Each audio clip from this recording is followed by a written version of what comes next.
10 armed men just locked down the most powerful room in the city. Hundreds of the world's wealthiest people dropped to their knees on a marble floor that cost more than most people's houses. And the only person standing between them and a body count was a quiet 32-year-old widower in a rented security uniform who nobody had bothered to learn the name of all night. They looked right through him for hours. That was their first mistake. If stories like this hit different for you, the kind where the quiet guy nobody notices ends up being the only one who matters, subscribe right now and stay with me until the very last word. I promise you, this one earns it. Drop a like and tell me in the comments what city or country you're watching from. I read every single one. I want to see exactly how far this story travels. Now let's go back to where it all started, because nothing about this night happened by accident. The tie was strangling him. Ethan Carter stood in front of the bathroom mirror in a Marriott hotel room. He'd been given exactly 40 minutes to change in, working the knot loose with 2 fingers and then tightening it again, trying to get it to sit straight. He'd worn dress blues to a funeral once. He'd worn a wetsuit in 38-degree water off the coast of Bahrain. He had never, in 32 years of living, managed to make a necktie cooperate. He gave up, left it slightly crooked, figured nobody was going to be looking at him anyway. That part, at least, turned out to be correct. He checked his phone before sliding it into his jacket pocket. One text message from a number saved as home, Mrs. Paulson, the retired school teacher next door who watched his daughter on late nights. Sophie ate 3 fish sticks and told me her goldfish is named after a president. She's asleep. Don't worry. Ethan read it twice, typed back, "Thank you. I'll be home by 1." Then he looked at himself in the mirror one more time. The jacket was slightly too big across the shoulders. They'd given him the wrong size and there hadn't been time to fix it. His hair was cut military short, growing back in uneven patches after months of not caring about it. There were shadows under his eyes that hadn't fully left since the funeral 14 months ago, and probably never would. He looked exactly like what he was, a tired man doing a one-night contract job so he could make November's rent. He pocketed his keycard, walked out, and went to work. The Whitmore Grand Charity Gala occupied the entire top 2 floors of the Pinnacle Tower, a building so new that parts of it still smelled faintly of fresh concrete underneath the expensive floral arrangements. Ethan arrived 90 minutes before the first guests, which was standard. He checked in with the head of security at the loading dock entrance, a man named Douglas Hale, who had the handshake of someone who wanted you to know exactly how firm his handshake was. "Carter," Hale said, not looking up from his clipboard. "You're on general floor rotation, ballroom perimeter, service corridor, and elevator bank B. You report to Chen on the east side." "Copy that." Ethan took the radio and earpiece being held out to him. "Can I get a look at the floor plan before guests arrive?" Hale finally looked up, studied him for exactly the amount of time it takes to decide someone isn't worth taking seriously. "It's a charity gala, Carter. Rich people eating salmon and bidding on art. You're here to look responsible and make sure nobody gets too drunk near the emergency exits." "Right," Ethan said. "Floor plan." Hale sighed and pointed toward a folding table near the service entrance where laminated maps were stacked next to a coffee urn. Ethan took one. Took a coffee too, because it was going to be a long night, and he could feel the particular kind of tired that came from 3 consecutive nights of bad sleep starting to settle into his legs. He spent 20 minutes studying the layout.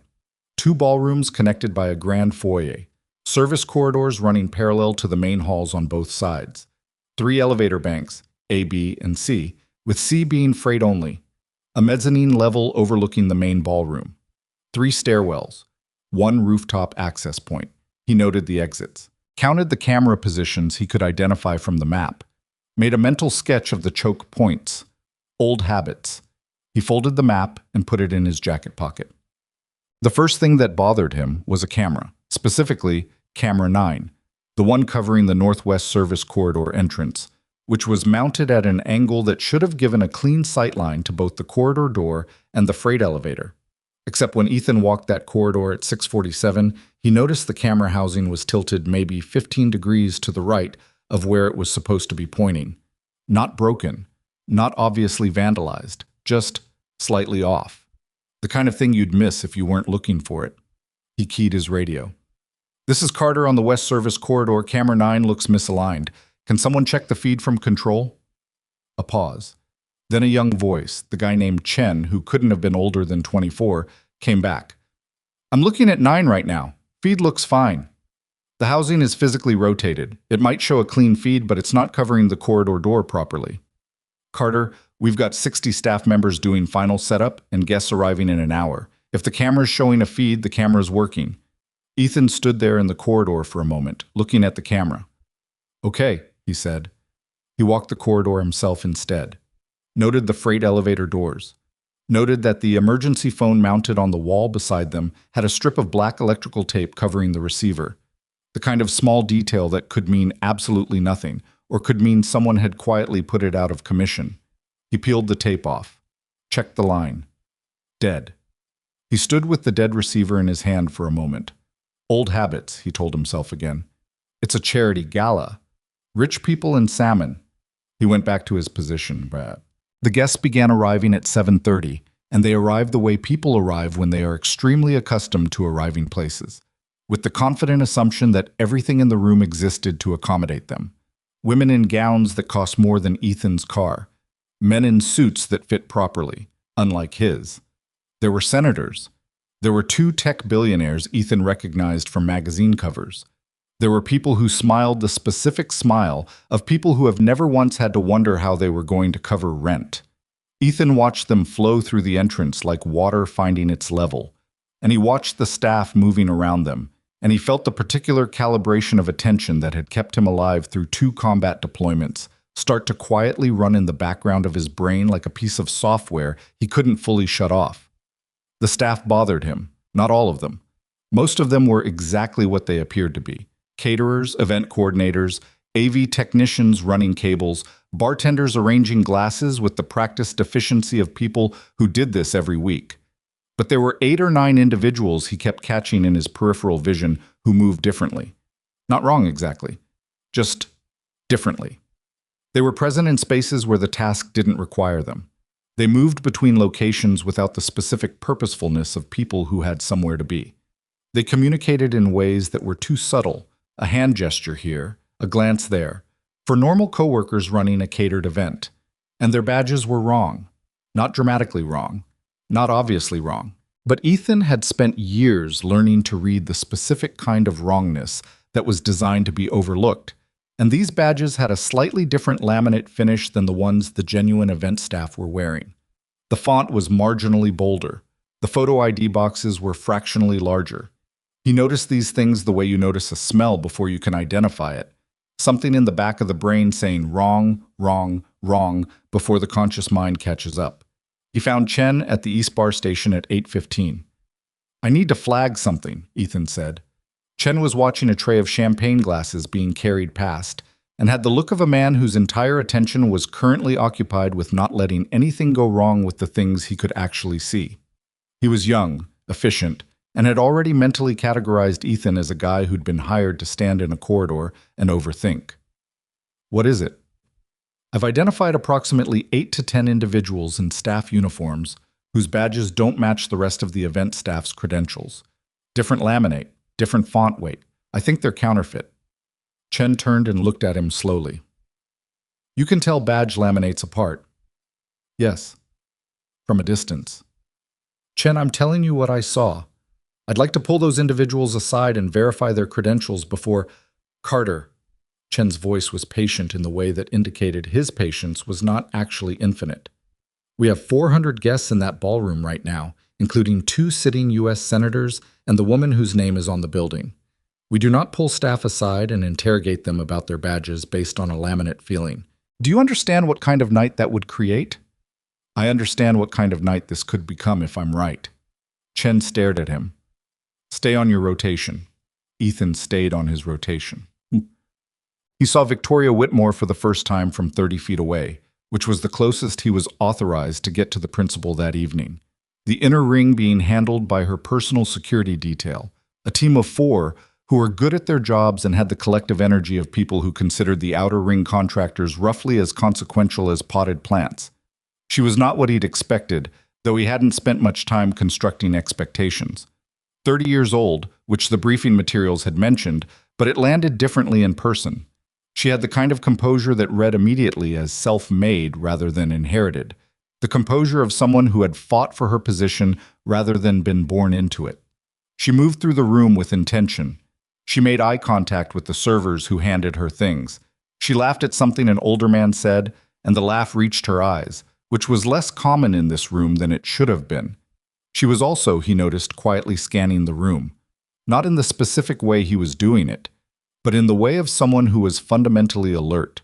Someone who hadn't fully handed her awareness over to the evening the way most of the guests had. He filed that away.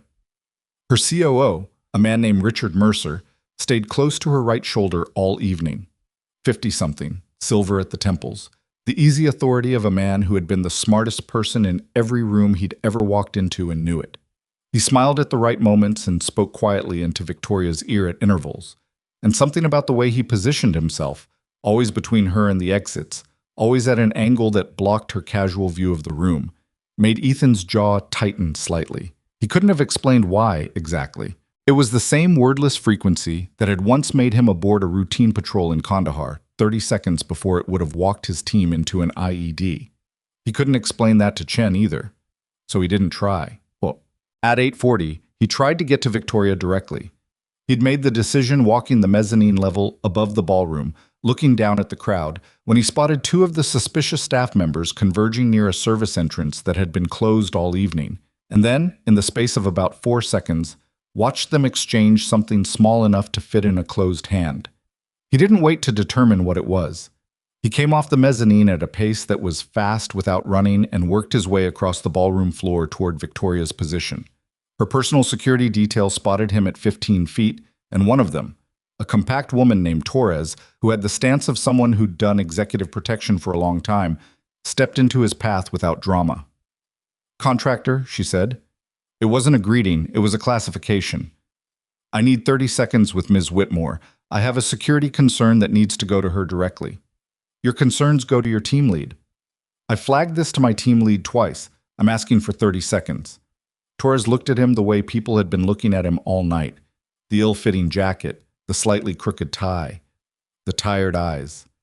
The complete and total absence of anything that suggested he should be taken seriously in this environment. "Sir," she said, and the word carried considerable weight, "step back to your assigned position. The cameras on the west corridor have been physically repositioned. The emergency phone on the freight level has been disabled. I've got multiple individuals in this room carrying counterfeit staff credentials. This is a coordinated, step back to your assigned position." He looked past her at Victoria, who was 15 feet away in conversation with a group of guests, and had not heard any of this. Their eyes almost met, Victoria glancing toward some slight disturbance at the edge of her peripheral vision, and then Torres shifted half a step to her left, and the moment was gone. "Okay," Ethan said. He stepped back. He keyed his radio as he walked away and asked, for the third time that evening, whether anyone had checked Camera 9's physical alignment. Got no response. Asked whether the freight elevator in Corridor 7 was currently locked and secured. Got no response. He stopped walking in the middle of the East Corridor and stood there for a moment in the particular silence of a man who has done everything he can think of and has not been heard. And who knows, with the specific certainty of someone who has learned to trust that frequency in his gut over a decade of situations that were trying to kill him, that something is about to go very wrong. He thought about Sophie. 3 fish sticks and a goldfish named after a president. He'd have to ask which one tomorrow morning over breakfast. She'd be annoyed if he'd been asleep too long and she had to wait to tell him. She was 8 years old and patience was not her greatest virtue, and he loved that about her with an intensity that still sometimes caught him off guard. "I'll be home by 1. He'd made her that promise before he left. He'd made it specifically, not in the vague way parents make promises they're not sure they can keep, but with the deliberate weight of someone who understood what it meant for a little girl to lose one parent and wake up every morning with a father who sometimes didn't come back from things. He was going to keep that promise. Whatever happened tonight, he was going to keep that promise. He squared his shoulders inside the jacket that was too big for him, checked his radio one more time, and began repositioning himself toward the ballroom entrance. Not because he'd been told to, because that's where he would need to be. At Nine, Osh 3, Victoria Whitmore stepped onto the stage at the front of the grand ballroom to a round of applause that filled the room and reflected off the chandeliers and probably reached the street below. She was poised and clear-voiced, and she thanked the assembled guests for their generosity and talked briefly about the Foundation's work before pivoting to what the room had really come to see: the unveiling of Whitmore Technology's new development in distributed encryption infrastructure, a breakthrough that the briefing materials had described in language Ethan had mostly not understood, but which had clearly made a lot of very wealthy people willing to pay a lot of money for a seat in this room tonight. He wasn't listening to the speech. He was watching the staff. The 8 or 9 individuals he'd flagged had stopped moving between positions. They had settled, each of them, into specific locations around the ballroom, evenly spaced. Positioned, he realized with the cold clarity of a man whose brain had just finished a calculation he hadn't consciously started to control the exits. Every exit, all 6 of them. He counted again. Made sure he wasn't wrong. He wasn't wrong. He reached for his radio and then stopped with his hand on it because he understood, in that moment, that there was nothing left to say into the radio. He'd said everything he had. Nobody was going to listen to the guy in the wrong-sized jacket. Not in the next 3 minutes. Not in time. The only thing left was to position himself. He moved. He crossed the ballroom floor at an angle designed to draw as little attention as possible, skirting the edge of the crowd, keeping his eyes moving. Richard Mercer, the COO, had moved from Victoria's shoulder to a position near the back of the room, close to one of the service doors, and something about that shift, about the precise moment of it, landed in Ethan's chest like a stone dropped into still water. He was 20 feet from the nearest exit when the lights went out. Not all of them. The emergency lighting stayed on, amber and low, the kind of light that makes a large room feel suddenly much smaller. But the chandeliers, the stage lighting, the hundreds of small table lamps that had given the evening its warmth, all of it gone in a single instant. The room produced a collective sharp intake of breath. Then a voice, amplified, calm in the terrible way of someone who has rehearsed calm, came from somewhere near the stage. "Ladies and gentlemen, we apologize for the interruption. Please remain exactly where you are. Anyone who moves toward an exit will give us a reason to make an example of them." Ethan heard the distinctive mechanical sound of weapons being brought to ready. Multiple weapons. All around the room. In the amber emergency light, he watched 400 people understand simultaneously that the evening had become something else entirely. He watched them lower themselves toward the floor. Some immediately, some after a frozen moment of disbelief, some only when the person next to them went down. He was already moving. Not toward the floor. Not toward the exits. Toward the service corridor. Behind him, in the amber half-dark, the most expensive room he'd ever set foot in had just become a killing ground. And the only thing standing between 400 people and whatever came next was a tired 32-year-old in an ill-fitting jacket whose name nobody in that room had bothered to learn. He didn't think about the odds. He'd made a promise to a little girl about a goldfish named after a president, and he intended to keep it. He slipped into the corridor and pulled the door shut behind him without a sound.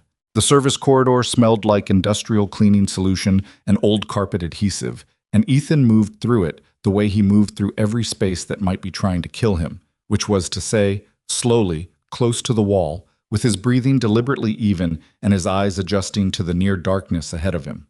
He had no weapon. That was the first problem, and he was honest enough with himself to sit with it for exactly 3 seconds before moving past it, because 3 seconds was all the time available for problems that couldn't be immediately solved. The security team had been contracted as a visible deterrent presence, dress jackets and earpieces, nothing more. The actual armed component of the evening's security was supposed to be Torres and her 3-person detail, and whatever weapons they'd had were now somewhere in the middle of a ballroom full of people on the floor with their hands visible. So, no weapon. What he had? The floor plan he'd memorized, folded in his jacket pocket. A radio that was currently useless because whoever had coordinated this operation had almost certainly planned for radio communication and almost certainly had a way to monitor or jam it. A phone with 41% battery, a folding multi-tool on his keychain that included a blade just under 3 inches, which was the kind of thing that made you feel marginally better about your situation without actually changing it much. And 14 years of training that had cost the United States government considerably more money than his current contract was paying him. He paused at the first junction in the corridor, pressed his back against the wall, and listened. From beyond the door behind him, muffled by distance and 2 layers of wall, He could hear the controlled voice still talking. The words were indistinct at this range, but the cadence was clear, organized, practiced, the voice of someone who had rehearsed this moment many times. That told him something. This wasn't opportunistic. This wasn't desperate people making desperate choices. This was planned with the kind of patience that scared him considerably more than improvised violence. Improvised violence was predictable in its unpredictability. Patient, practiced violence was something else. He moved to the first service stairwell. The door was propped open with a rubber wedge, which was either a fire code violation left over from setup or someone making sure they had fast access to the stairwell. He pulled the wedge out carefully and let the door rest on its hinges without latching, then went up. His knee announced itself on the second-floor landing, the right knee, the one that had been reconstructed twice, first after a hard landing off a CH-47 in rough weather and again after a training accident 18 months before he left the service. It didn't buckle. It never buckled anymore, which was the outcome of a lot of physical therapy and stubborn refusal to acknowledge limitations on days when it really wanted to be acknowledged. It just hurt, the way it hurt on cold mornings and on stairs and on any day that ended in the letter Y, a grinding ache that started below the kneecap and radiated upward. He kept moving. The second floor was a service mezzanine, storage, a secondary kitchen, the AV control room where the event's technical staff had been running the sound and lighting. He tried the AV room door, locked. He knocked twice, softly, nothing. Either empty or they'd been subdued already. He went to the small window set into the door and cupped his hands around his eyes. Dark inside. Equipment still running. He could see the standby lights on the mixing board, but no movement. He pulled out his phone and texted the number he'd been given for the building's security contractor dispatch. Active armed takeover. Pinnacle Tower floors 38 to 39. Call 911 now. Multiple armed individuals. 400 plus hostages. This is not a drill. He stared at the message for 2 seconds to make sure it said what he intended it to say, then sent it and put the phone away. Whether anyone saw it in time was outside his control. He moved back toward the stairwell. He heard the footsteps before he reached it. 2 sets. Coming up. He didn't think about it. Thinking about it would have taken longer than moving. He stepped sideways into the shadow of a floor-to-ceiling storage rack loaded with folded linens and held completely still, and 2 men came through the stairwell door and walked past him close enough that he could have reached out and touched the nearer one's shoulder. They were wearing the staff uniforms he'd noticed downstairs, both carrying handguns at low ready, not pointed at anything, but not holstered either. The one closer to him was checking his phone with one thumb while walking, which was exactly the kind of small operational discipline failure that happened when people felt like the hard part was over. They went past him and turned left toward the far end of the corridor. Ethan stepped out of the shadow. He covered the distance in 4 steps, faster than the knee wanted to allow, and he overruled it, and took the nearer man from behind with an arm across the throat, full weight into it, no warning. The man dropped in under 4 seconds. Not dead. Unconscious, the kind that would last long enough to matter. The second man was already turning, hand coming up with the gun, and Ethan was already inside the arc of the movement, one hand redirecting the weapon while the other came across the man's jaw with the full rotation of his body behind it. The gun clattered off the linoleum. The man didn't. Ethan stood over both of them in the dim corridor, breathing harder than he wanted to be, his right hand aching from the impact and his knee telling him things he didn't want to hear. He checked the first man's pulse. Present and steady. Checked the second. Same. He took both handguns. He checked them quickly. Both were standard semi-automatic pistols, both with rounds chambered, both with what felt like full or near-full magazines. He tucked one into the back of his waistband and held the other at low ready, and the change in what that felt like, the shift from unarmed to armed in a situation like this, was something he didn't have a clean word for. It wasn't confidence exactly. It was more like the sensation of the equation changing. He pulled both men into the storage alcove behind the linen rack and used their own zip ties. Because of course they were carrying zip ties. This operation was too organized to leave that to chance. To secure their wrists. Took their radios. Listened to the channel for 30 seconds. Voices. Calm. Check-ins. A numbering system. Positions being called in by number. Confirmations coming back. He counted 7 distinct voices on the channel in 30 seconds. Which meant at least 7 active positions still being manned. probably more who weren't transmitting. A voice he didn't recognize said, 3 and 4, confirm mezzanine clear. Ethan looked at the two men zip-tied in the alcove. Then he keyed the radio he'd taken and said, in the flattest voice he could produce, clear. A pause that lasted slightly too long. Then, copy. He released the transmit button and moved.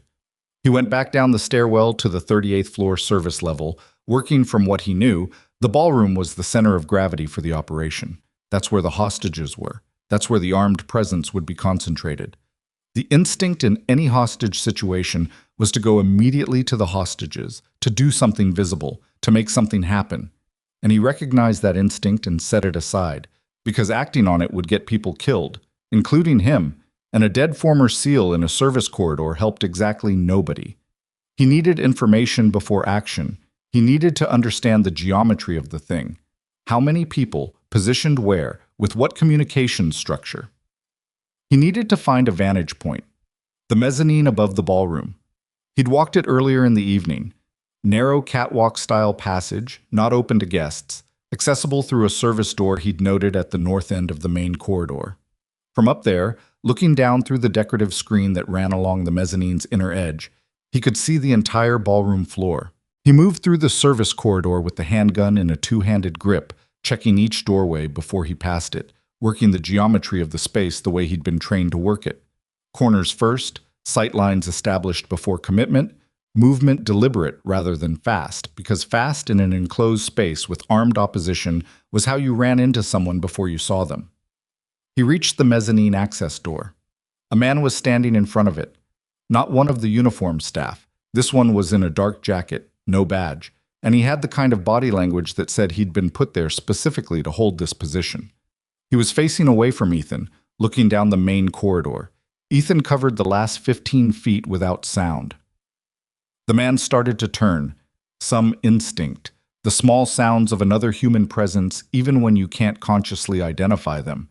And Ethan got a hand over his mouth and drove him sideways into the wall and held him there with his full weight until the struggling stopped. He eased the door open and went up.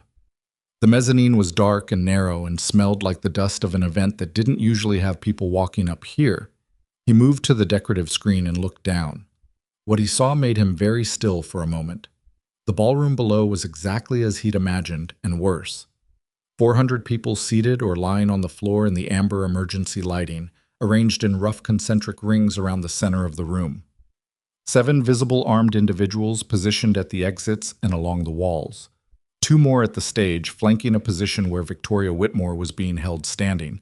Her hands not bound, but a man positioned close enough to her that the threat was implicit. Torres was on the floor near the stage with her hands zip-tied in front of her, a cut above her eyebrow that had bled enough to stain the collar of her jacket. The other 3 members of the personal detail were visible nearby, same condition. Richard Mercer, the COO, was not on the floor. Ethan scanned the room twice to be certain. Mercer was not among the hostages. He was not visible among the armed individuals either. He was simply absent, which was in some ways the most informative thing Ethan had observed all night. A man near the stage was speaking to Victoria in a low voice. She was listening with the expression of someone who was absolutely terrified and absolutely refusing to show it, the jaw set, the eyes direct, the posture refusing to collapse. She said something back to him that Ethan couldn't hear, and the man's head tilted slightly, the micro-movement of someone recalibrating their approach to a person who was not behaving the way they expected. Good, Ethan thought. Keep him off balance, keep him talking. He had 9 armed individuals located.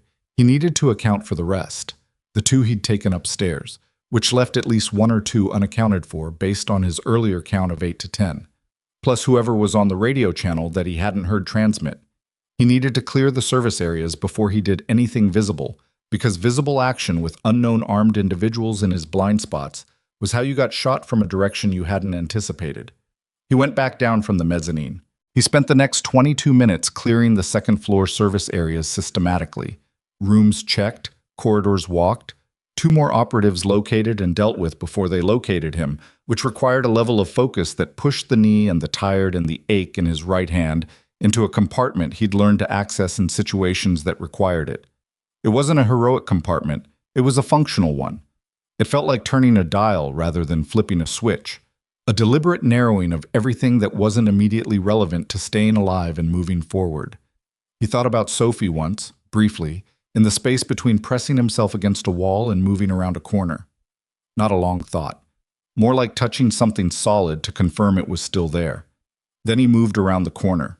By 9:47, he had accounted for 11 operatives, 2 conscious and restrained in the storage alcove, 4 unconscious at various points through the service areas. 3 he'd managed to redirect or avoid in ways that bought him time without direct confrontation. 2 whose locations he'd confirmed but hadn't yet engaged, 1 at the main freight elevator, 1 at the building's communication hub on the 37th floor. He was bleeding from a 3-inch gash along his left forearm where one of them had had a knife and gotten close enough to use it before Ethan had controlled the situation. He'd wrapped it with a strip torn from a service towel, and it had mostly stopped, which was the most positive assessment he could make of it. He found the communication hub because it was where the building's security backbone ran, the system that managed camera feeds, door locks, elevator access, and emergency communications. If the operation had disabled the cameras and the emergency phones, this was where they'd done it. The door was locked with a keycard system. He used one of the keycards he'd taken from the men upstairs. 3rd card, 2nd try. And it opened. A man inside spun around from a bank of monitors. Young, maybe 26, clearly the technical component of the operation. He reached for something on the desk, and Ethan crossed the room in 2 steps and had his wrist before he got there. "Don't," Ethan said. The young man looked at the gun in Ethan's other hand and didn't. "Sit down," Ethan said. "I'm on the floor, back against the desk." The man sat. His breathing was fast and shallow, and his eyes were moving the way eyes move when someone is trying to calculate their options. "How many people are in the ballroom right now?" Ethan said. It wasn't a question. "How many of yours?" "I'm not telling you anything." "That's fine." Ethan looked at the monitors. Several of the camera feeds had been looped, the same 4-second clip playing on repeat, which was why Chen had seen a clean feed on camera 9. He found the system controls and began methodically restoring the live feeds. "I'm going to assume the number I have is accurate. I'm going to work with that. If I'm wrong and I miss someone, that's a problem for both of us." He glanced down at the man on the floor. "More of a problem for the people in that ballroom than for me, probably." The man on the floor said nothing. Ethan restored 7 camera feeds and found the door lock override panel. He identified the freight elevator control and locked it to this floor, which wouldn't stop someone with a manual override key, but would slow them down. He found the emergency phone system and brought it back online. "There's a back stairwell," the man on the floor said suddenly. His voice had changed. The calculation in his eyes had settled into something that looked surprisingly like it might be a version of conscience, or maybe just fear of what happened to people on the losing side of things like this. "The one on the south end. There's nobody watching it." Ethan looked at him. "Guests on the east side of the room. If someone opened the east service door and created a distraction at the north end of the ballroom." He stopped. "You're telling me this why?" Ethan said. The young man looked at the floor. "I was supposed to loop cameras and manage the access system. Nobody said anything about—" He stopped again, swallowed. "They told me it was corporate espionage. Get in, copy the data, get out. Nobody said anything about 400 people on the floor." Ethan studied him for a moment. "What's your name?" "Danny?" "Danny, are you armed?" "No." "You're going to stay on that floor until this is over. If you move, if you touch that board, if you transmit anything to anyone, I will know because I've got eyes on these cameras now. Understand?" Danny nodded. Ethan took the radio from the desk and headed for the south stairwell. The plan that was forming wasn't elegant. He didn't have elegant available. What he had was a service door, a distraction, and the geometry of the ballroom as he'd observed it from the mezzanine. 7 armed individuals, whose field of vision he could partially predict. A crowd of 400 people who needed an exit. And the knowledge that once he made himself visible, every armed person in that room would have a reason to orient toward him, which was exactly what he needed them to do. He hit the landing for the 38th floor, went through the service door into the east corridor and stopped at the entrance to the east service passage that ran behind the ballroom's east wall. There was a door here. He'd noted it on the floor plan that morning, that opened directly into the ballroom's east side, used by servers during events. He looked at it for a moment, thought about Sophie's voice in the morning, the particular demanding quality it had before she'd had breakfast. Thought about the question she was going to ask him about the goldfish. He opened the door and walked in. The ballroom was exactly as it had appeared from above, except now he was in it, and the scale of it hit differently at ground level. The amber light, the silence that 400 people made when they were too frightened to make noise, the smell of spilled champagne from overturned glasses, and the strange intimacy of hundreds of human beings sharing a space where the normal social distances had collapsed. He saw the nearest armed operative register him in the same moment. He was already moving, not toward the man, not toward the stage, but laterally along the east wall, keeping the crowd between himself and the north positions, drawing attention toward the east as he shouted at the top of his voice, "Everybody on the east side, south door, go now. Move. Don't stop." It wasn't a plan that relied on everyone doing the right thing, because people didn't do the right thing in situations like this. They froze. They went the wrong direction. They grabbed each other and slowed each other down. What it relied on was enough people moving to create chaos, and chaos disrupting the careful geometry that the operatives had maintained. Controlled situations kill people.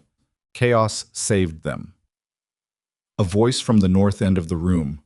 Sharp, angry, the careful cadence shattered. "Stop. Stop moving. Everyone stay down." And the room became what Ethan needed it to become. He took a hit from the right, a man who'd been covering the east exit coming at him hard, going for the gun in Ethan's hand rather than shooting, which meant they'd been told to maintain control rather than create a massacre. And they went sideways into a table that collapsed under them with a crash of glass and silverware. Ethan came up first. Barely. The knee screamed. Around them, people were moving. Not all of them. Maybe 150, maybe 200, surging toward the south door and the east service entrance and the gaps that had opened in the carefully maintained perimeter as operatives responded to the chaos rather than held their positions. On the stage, Victoria Whitmore had done something he hadn't expected. She'd run.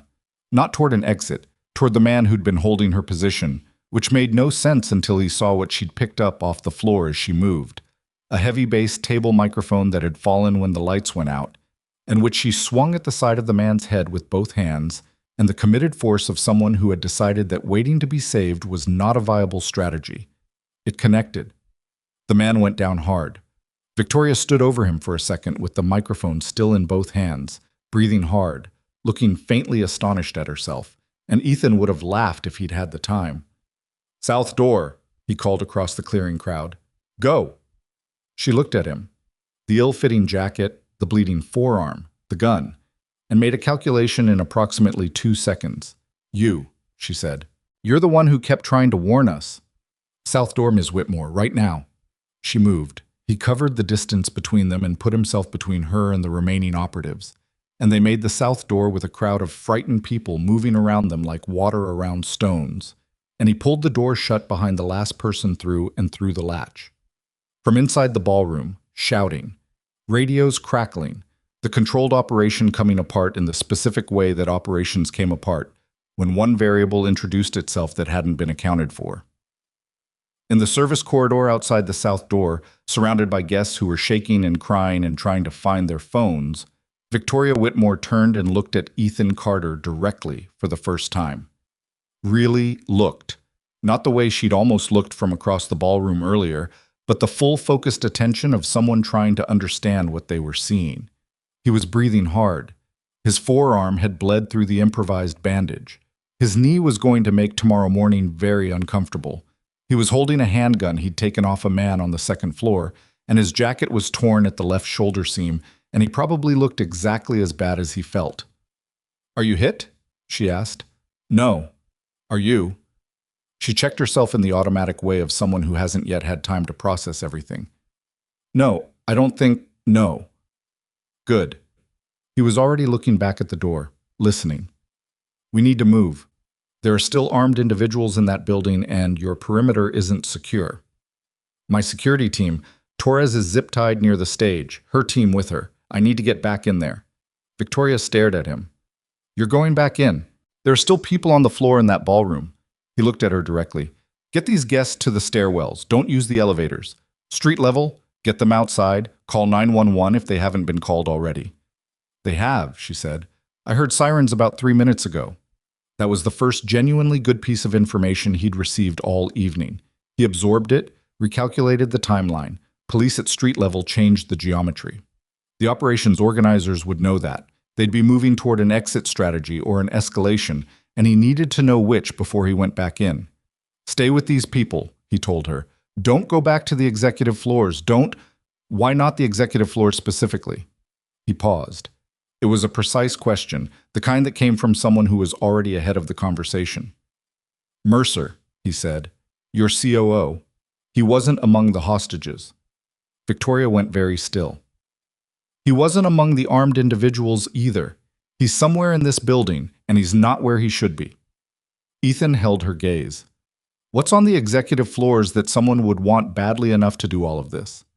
She looked at him for a long moment in the fluorescent corridor light, and whatever she saw in his face, the tiredness or the steadiness or some combination of the two, seemed to settle something in her.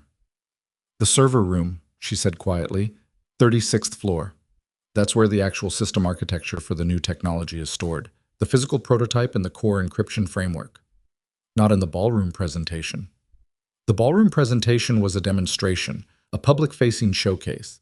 The real thing, she stopped, looked at the door behind him. The ballroom was a distraction.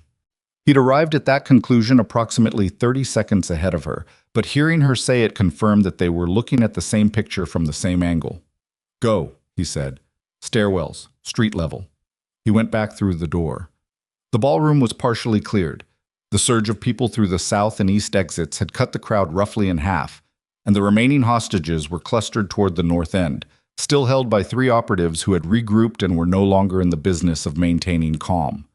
The voice that had been so careful and controlled earlier was gone. These 3 men had the specific look of a plan running off its tracks, and that made them more dangerous than they'd been 20 minutes ago, not less. Ethan moved inside. He had a job to finish, and he had a promise to keep. Neither of those things left him a lot of options about what came next. The 3 men who remained in the ballroom had stopped pretending they were in control of anything. That was the tell. When people with guns stopped performing authority and started radiating something rawer and less managed, the situation became significantly less predictable and significantly more likely to produce the kind of outcome that couldn't be walked back. Ethan understood this the moment he came through the service door and read the room. The remaining hostages pressed against the north wall, the 3 operatives positioned in a loose triangle that was more reactive than tactical, and the particular quality of tension that existed in a space where everyone with a weapon knew their plan was failing but hadn't yet decided what to do about it. He stayed in the shadow of the doorway for 3 seconds and mapped it. The operative nearest to him, maybe 40 feet, slightly left, had his weapon up and his eyes moving too fast, the way eyes moved when adrenaline had been running too long and the body was starting to override training. The second one, near the north wall with the hostages, had his back partially turned toward the room's center, which was a mistake born from the instinct to keep pressure on the people in front of you. The third was near the stage, facing away from Ethan entirely, speaking into a radio with the clipped urgency of someone getting bad news. 40 feet, 25 feet, 30 feet. The hostages between him and the second operative were the problem. Approximately 180 people still on the floor or pressed against the wall. Civilians who would react to gunfire the way civilians always reacted, which was to say unpredictably, and in directions that couldn't be predetermined. He needed the operative near the stage to commit to something first. He waited. 12 seconds. The man on the radio finished his conversation, turned, and moved toward the north wall, walking away from Ethan, closing distance with the second operative and the hostages. Which wasn't what Ethan wanted, but it compressed the geometry in a way he could use. He moved on the nearest man, fast and low, inside the arc of the weapon before the man's peripheral vision resolved what was coming, and they went down together between 2 overturned tables with a crash that drew both heads at the north wall. Ethan was upright again before either of them had fully processed what they were seeing. He'd had to use the gun he was carrying as a baton rather than fire it, for reasons he didn't have time to explain to anyone but understood completely, which was that discharging a firearm in a room with 180 terrified civilians and at least two armed individuals was a choice with consequences that radiated outward in ways that were very hard to control. The two men at the north wall separated instinctively, which was the trained response to a threat, and also the thing Ethan had been counting on, because two men moving in opposite directions divided their coverage and created a gap. He was already through the gap.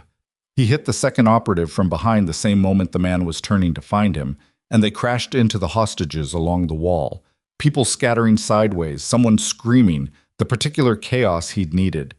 And in the scramble, Ethan got the man's weapon arm controlled and held it that way through the struggle until it was over. The third operative had his gun up and pointed at Ethan from across the room, 15 feet. They looked at each other. "Drop it," the man said. His voice was steadier than Ethan expected. Ethan had the second man's weapon now, but his hands were occupied controlling someone who was still fighting, and the angle was wrong.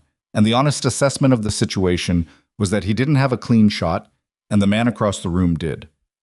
"There are police in this building," Ethan said. He kept his voice flat. Conversational, almost. "You can hear them. Listen, that's the stairwell door on the south end. They're one floor down." He wasn't certain about that, but the sirens outside had been getting louder, and it was a reasonable inference. "You shoot me. You've got about 60 seconds before this room fills with officers. And you're standing over 150 witnesses." The man's jaw tightened. "Your operation is finished," Ethan said. "The people running it are either already arrested or about to be. Whatever they paid you, shut up, is not worth life in federal prison, which is what happens when you discharge a weapon in a room full of hostages and you're the last man standing when the door opens." The man's eyes moved, just briefly, involuntarily, toward the south door. Ethan moved on that. Not toward the man, sideways, putting himself between the gun and the nearest cluster of hostages, and the movement did what he needed it to do. The operative's targeting instinct tracked him, which redirected the angle of the weapon away from the civilians. And in the same moment, Ethan released the man he was holding, and the man scrambled away from him toward the east wall, and the operative with the gun now had a moving target between himself and a clear shot. A door opened. Not the south door, the north service entrance. Two uniformed police officers came through it in full tactical posture, weapons up, and the calculus in the room changed completely in the space of about 1 second. The operative looked at them, looked at Ethan, looked at the gun in his own hand and the crowd behind him and the math of everything in front of him. He put the gun on the floor. Ethan let out a breath that he'd been holding for longer than he'd realized. One of the officers was shouting for everyone to stay down, show hands, identify themselves, all the standard management of a situation that was technically over but hadn't yet convinced itself of that fact. Ethan set his own weapon on the floor and held both hands up and said, clearly and calmly, "Carter, contract security. I've been working the building since this started. I've got 2 men restrained on the second floor service level and 4 more unconscious in the north corridor. I need you to clear the second floor before you process the ballroom, because there are individuals up there who may have regained consciousness." The officer looked at him. The hands, the torn jacket, the makeshift bandage on his forearm. "You need medical." "I need the second floor cleared first." The officer made a decision. "Stay here. Don't move. We'll come to you." "There's something else," Ethan said. "The 36th floor server room. You need to get someone up there right now. The event in this ballroom was a distraction. The real objective is on 36." The officer stared at him for a beat. "How do you know that?" "Because the company's COO has been missing from this room since before the attack started. His name is Richard Mercer. And because the woman who organized this company just told me that the real technology is stored on that floor, not in the presentation that was happening in here." He held the officer's gaze. "I know how it sounds, but I've been right about everything else tonight, and you can verify it in about 30 seconds by getting someone on the radio to check the 36th floor stairwells." Another beat. The officer keyed his radio. Ethan lowered his hands and sat down heavily on the edge of an overturned table, because his knee had been informing him for the past 10 minutes that he owed it a serious conversation, and he'd been declining to have it, and the moment the immediate pressure dropped, the debt came due all at once. He put his right hand on the table beside him and noticed for the first time that it was shaking slightly. Not much, the barely visible tremor of a system running on reserves. And he closed it into a fist until it stopped. Around him, the ballroom was becoming something different from what it had been. People were standing up from the floor. Someone was crying with the specific release of a sound that had been held in too long. A man in a tuxedo was holding a woman in a red dress, and they were both just standing there, foreheads together, not saying anything. Three people near the east wall had their phones out. Whether calling or filming, he couldn't tell, and it didn't matter right now. Torres was on her feet. The zip ties had been cut. Someone had a pocket knife, and she had one hand pressed to the cut above her eyebrow and the other braced on the shoulder of one of her team members. She crossed the ballroom floor toward Ethan with the particular walk of someone whose pride was hurting as much as their head. She stopped in front of him. He looked up at her.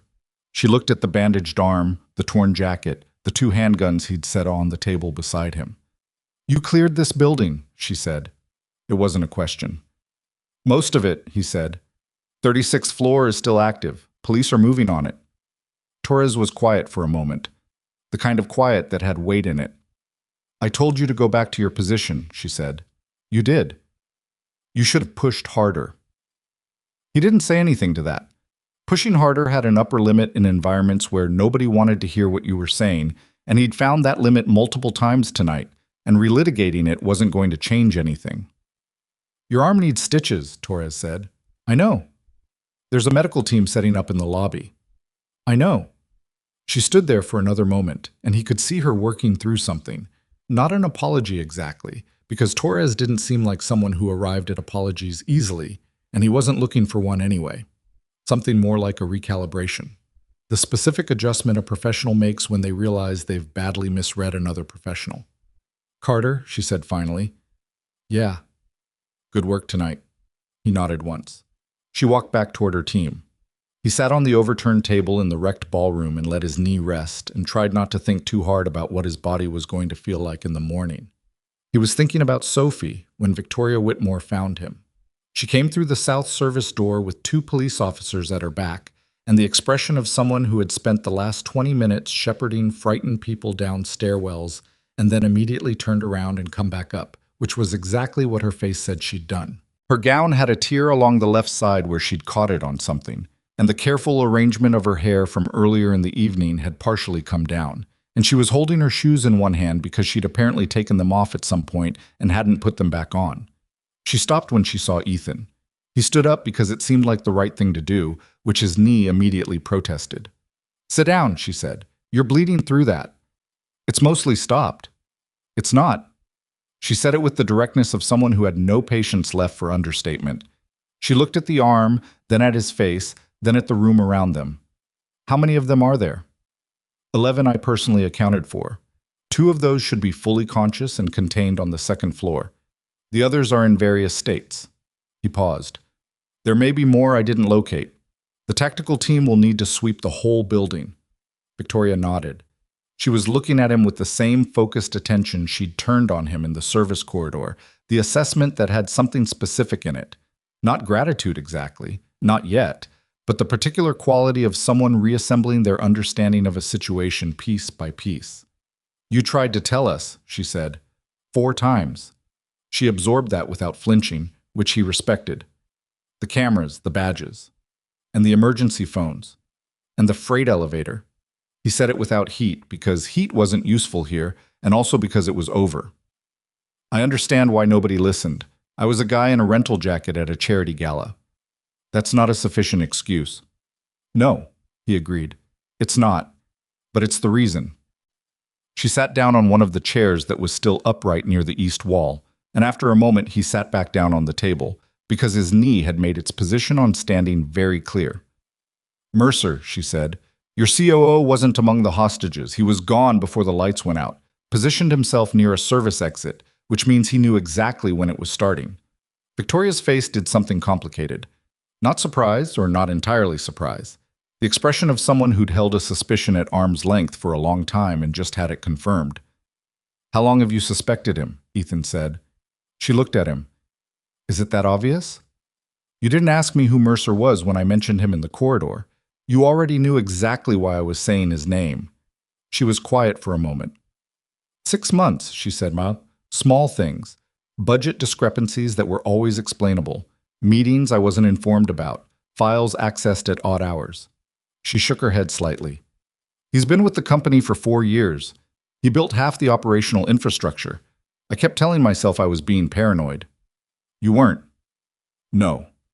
The word was flat and final. I wasn't. A radio crackle cut across the room, one of the police officers near the stage receiving something. Ethan watched the officer's face and read the transmission in real time from the response. Something had happened on 36. I was on his feet before the officer had finished, knee and all. What's on 36? He said, crossing the room. The officer held up a hand. Wait, then listen for another 10 seconds. Then turned to them both. They've got a suspect in custody on the 36th floor. Found him in the server room with what looks like a data extraction in progress. The officer paused. He's saying his name is Richard Mercer, and he's the COO of Whitmore Technologies, and that he was taken there against his will. Victoria's jaw tightened. Of course he is, she said quietly. He'll have a story, Ethan said to the officer. It'll be good. He's been building it all night, probably for longer than that. You need to hold him completely separated from any other suspects until you've done an independent verification of the access logs on that server room. He looked at the officer steadily. What time was his badge last used to access that floor? The officer looked uncertain. This was outside his immediate authority. That's a yes or no question in terms of whether you can pull that record, Ethan said. If the log shows him accessing that server room in the window between when the lights went out and when your people found him, then whatever story he's telling about being taken there against his will doesn't hold. The officer keyed his radio again. Victoria was already moving toward the door. Ms. Whitmore, Ethan said. She turned. You can't go up there yet. Let them work. That server room has the core architecture for a system I've spent 3 years building. Her voice was controlled, but the control was load-bearing. He could hear the weight behind it. If they've copied even a partial data set, I understand. But if you go up there and compromise the chain of evidence on anything in that room, Mercer's lawyers will use it. Let the officers document what they found before you touch anything. She stared at him. He was still the guy in the wrong-sized jacket. His arm was bleeding through its bandage again. His knee was approaching the limit of what it would accept without formal complaint. He looked. He was fully aware, like the absolute last person anyone should be taking strategic legal advice from. She stayed. You know chain of evidence law, she said. I know enough. SEALs learn evidence law. SEALs learn whatever they need to learn. He paused. Also, I watched a lot of procedural TV during my daughter's nap times. Take that for what it's worth. Something shifted in her face. Not a smile exactly. The evening had used up the easy version of that particular expression, but something that released a degree of the tension she'd been holding. How old? She said. 8. Her name is Sophie. Victoria looked at him for a moment in the way that meant she was revising her picture of something. You were thinking about her, tonight. It wasn't a question, so he didn't treat it as one. I think about her constantly, he said simply. It's not heroic, it's just the way it is. She nodded slowly, as if that answered something she hadn't quite asked. The officer came back. Access log puts Mercer's badge on the 36th floor at 9:11 p.m., he said. The attack started at 9:03. 8 minutes in. 8 minutes into an assault that had every armed operative in the building oriented toward the ballroom, while Richard Mercer walked calmly to the elevator with his legitimate badge and his 4 years of institutional trust, and took everything that mattered. The ballroom had never been the point. It had been the cover. Victoria understood this in real time. He watched it move through her face, the full architecture of the thing assembling itself. The charity gala with 400 witnesses. The spectacular, newsworthy violence. The emergency response drawn to the most visible crisis, while the actual objective was executed 2 floors below in a server room that nobody was looking at. He designed it, she said, and her voice had gone very quiet. He knew the building. He knew the security protocols. He knew exactly how to build something that looked like a terrorist takeover and was actually a distraction, Ethan said. Yeah. He's been planning this for months. At minimum. She stood with that for a moment. Then, the technology in that server room, if it's been copied, the officer said extraction was in progress, not completed. He watched her face. That means your people got there before the transfer finished. You told them, she said, in the corridor. You told me to tell them about the server room. You told me about the server room, he said. I just connected it to Mercer's absence. She looked at him steadily. Don't do that. Do what? Minimize what you did tonight. There was an edge in her voice that was different from the composure she'd been maintaining. Something more direct, almost sharp. I have watched people in positions of actual authority and considerable resources fail completely tonight. And you, a contract security employee who nobody gave the courtesy of their attention, you kept this from being something that none of us could come back from. She paused. Don't minimize that. He didn't have a response to that. Not a good one. He was tired enough that the honest answer was the only one available, which was that he hadn't done it to be recognized for it, and he didn't need her to frame it as heroism because that wasn't what it felt like from the inside. From the inside, it had felt like a series of problems that needed to be solved and a promise he was not going to break. And somewhere in between those two things, 400 people had made it out of a ballroom. You should get to that server room, he said instead. Have your people document the state of the transfer before anything gets disturbed. She held his gaze for one more moment. Your arm, she said. I'll get it looked at. You'll get it looked at now before you do anything else. She turned to one of the officers. There's a medical team in the lobby. Can someone take him down? I can walk, Ethan said. I didn't ask if you could walk. He closed his mouth. She looked back at him, and there was something in the look that was different from the assessment of the past hour. Something that had more to do with the man than the situation. Sophie's waiting for you to come home, she said. Don't be stupid about a wound that needs stitches. He let an officer walk him to the elevator. The lobby was controlled chaos. Police units, medical personnel, guests who hadn't yet been cleared to leave being processed in clusters near the main entrance. Someone wrapped a thermal blanket around his shoulders that he didn't need but accepted because it was easier than arguing. A paramedic cut the improvised bandage off his forearm and made a sound that indicated the wound was less catastrophic than she'd feared and more serious than he'd been treating it. Deep laceration, she said. You're going to need stitches. 8, maybe 10. Okay. How long have you been walking around with this? About an hour. She looked at him over her glasses. You know you're not supposed to do that. I was busy. She cleaned the wound with something that stung considerably, and he looked at the wall and breathed through it. Across the lobby, clusters of gala guests sat on the marble floor or on the chairs that had been brought down from storage, and they looked collectively like what they were. Wealthy, well-dressed people who had just spent 90 minutes on the floor of their own elegant world and were still processing the rearrangement of their assumptions about safety. Some of them were on phones. Some of them were just sitting. A woman in a silver gown was holding both her shoes in her lap and staring at nothing. Ethan watched them and thought about the way the world looked different from the floor than from a standing position. How quickly certainty dissolved when the lights went out. His phone buzzed. Mrs. Paulson. Are you okay? The news is showing something about the Pinnacle Tower. Sophie is still asleep. He typed back with his good hand. I'm okay. Small situation. Home by 2. Don't wake her. He held the phone for a moment after sending it. Sophie is still asleep. In a small room in a house with a goldfish named after a president, sleeping through the thing that had structured every choice he'd made for the past 3 hours without knowing it. He put the phone in his pocket.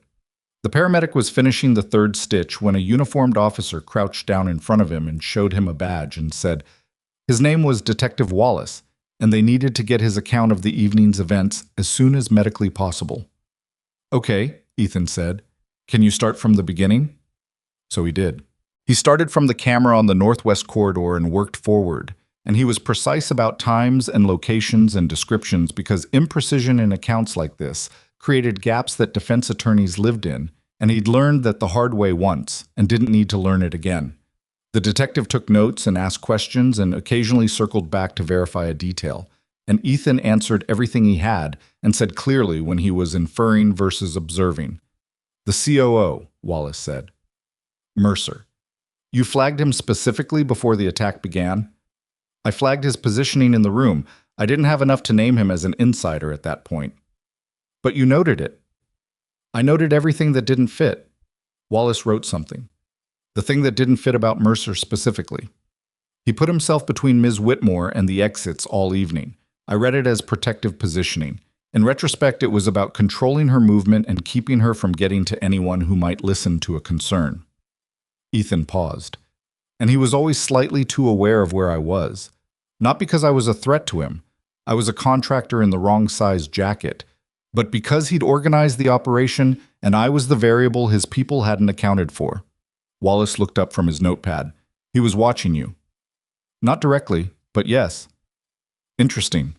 The detective wrote something longer this time. Ethan watched the lobby while the paramedic taped off the stitches, and he was thinking about the server room 2 floors up, and the data transfer that had been interrupted, and the particular expression on Victoria Whitmore's face when she'd understood that Mercer had designed the whole architecture of the evening. Not just the attack, but the cover, the distraction, the careful performance of loyalty right up until the moment he walked to the elevator. 4 years. He'd given her 4 years of genuine work, probably, because the best kind of betrayal was the kind built on a real foundation. People didn't trust the obvious frauds. They trusted the people who had earned it and then used that trust like a key. The paramedic finished and told him not to get the stitches wet for 48 hours and handed him a card for a follow-up appointment that he would probably not make.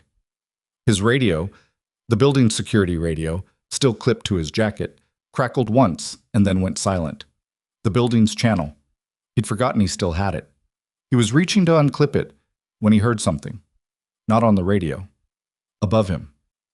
The lobby of the Pinnacle Tower had a high ceiling and a sound traveled in it the way sound traveled in a large empty space, distorted but present. What he heard was the specific quality of a disturbance from an upper floor, muffled by distance and structural material, but recognizable in its character to someone who'd spent the last 3 hours listening for exactly that quality.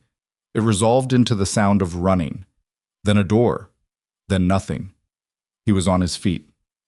"Carter," the detective started, "someone's moving on an upper floor." He was already oriented toward the service stairs. "Not police movement. They don't run like that. Sir, you need to stay." But he was already at the stairwell door, and the knee was going to be furious with him tomorrow, and the paramedic's careful stitchwork was going to have an opinion about whatever came next, and he was running anyway, because the alternative was standing in the lobby knowing something was wrong on an upper floor and waiting for someone else to deal with it. Old habits. He hit the second landing and stopped to listen.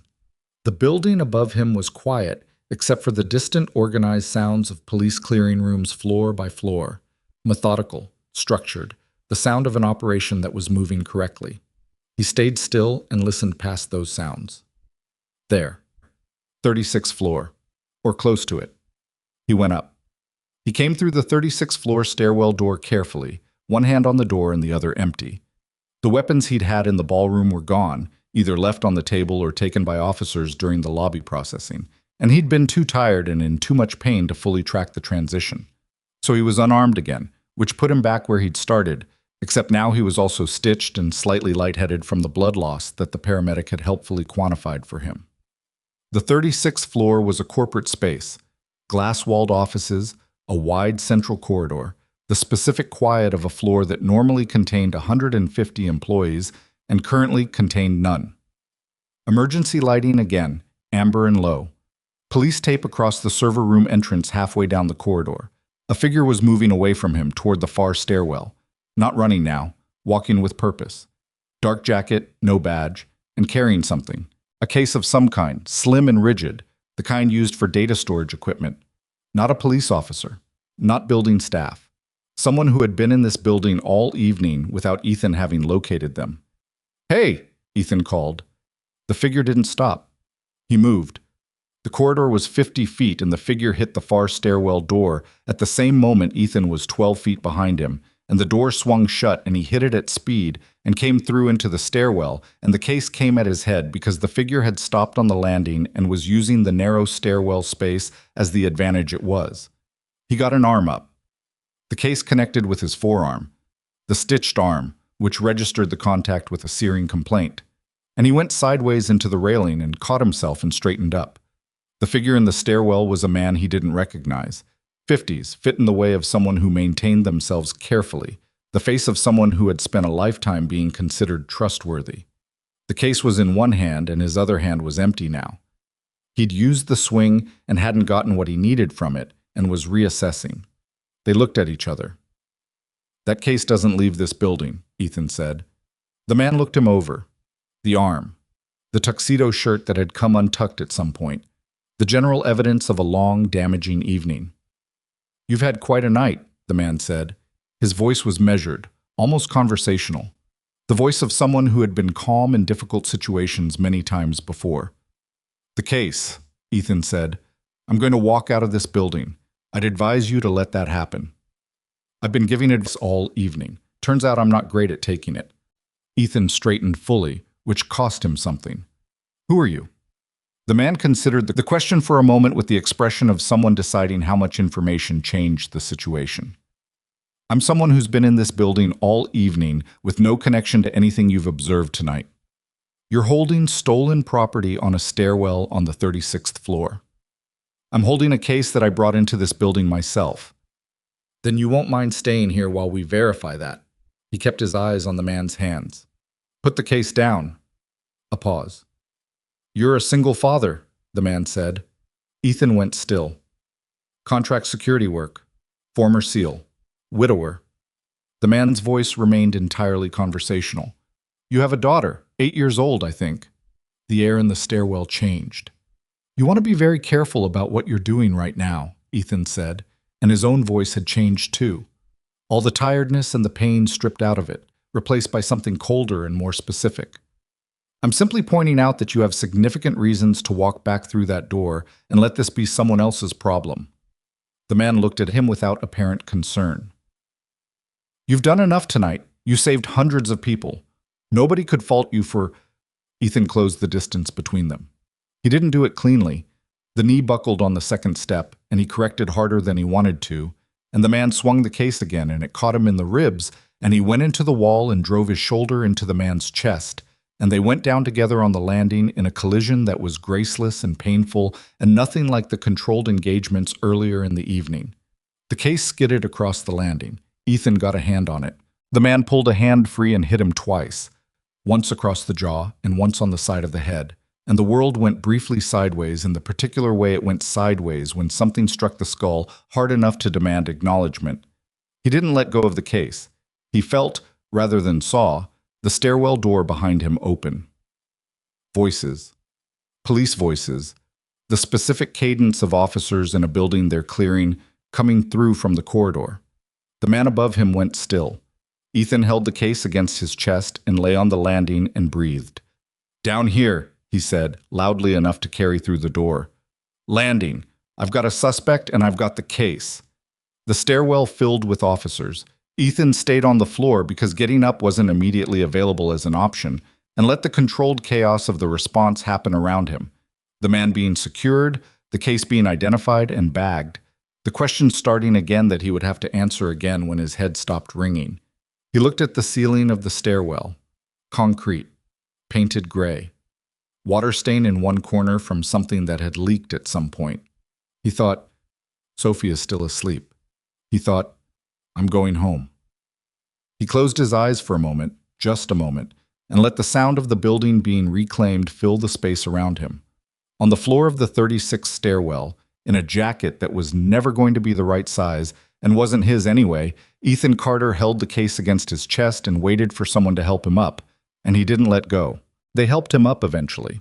2 officers, one on each side, lifting him off the landing with the practiced efficiency of people who had dealt with injured individuals in stairwells before and had developed a technique for it.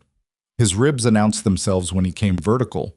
Not broken, he thought, but the kind of bruise that would make every breath for the next 2 weeks a small reminder of the 36th floor landing and the man with the data case. The stitches on his forearm had held, which was the best news available. The man was already cuffed and being walked up the stairs toward the 36th floor corridor. Ethan watched him go. He was still watching when Detective Wallace came through the stairwell door from below, slightly out of breath from the climb, and took in the scene with the specific expression of someone who had told a witness to stay in the lobby and has arrived to find that witness on a different floor in a worse condition than when they last saw him. "Carter," Wallace said, "I know. I told you to stay downstairs. I heard something." "You heard—" Wallace stopped, looked at the officers, looked at the data case now in an evidence bag, looked back at Ethan. "What is that?"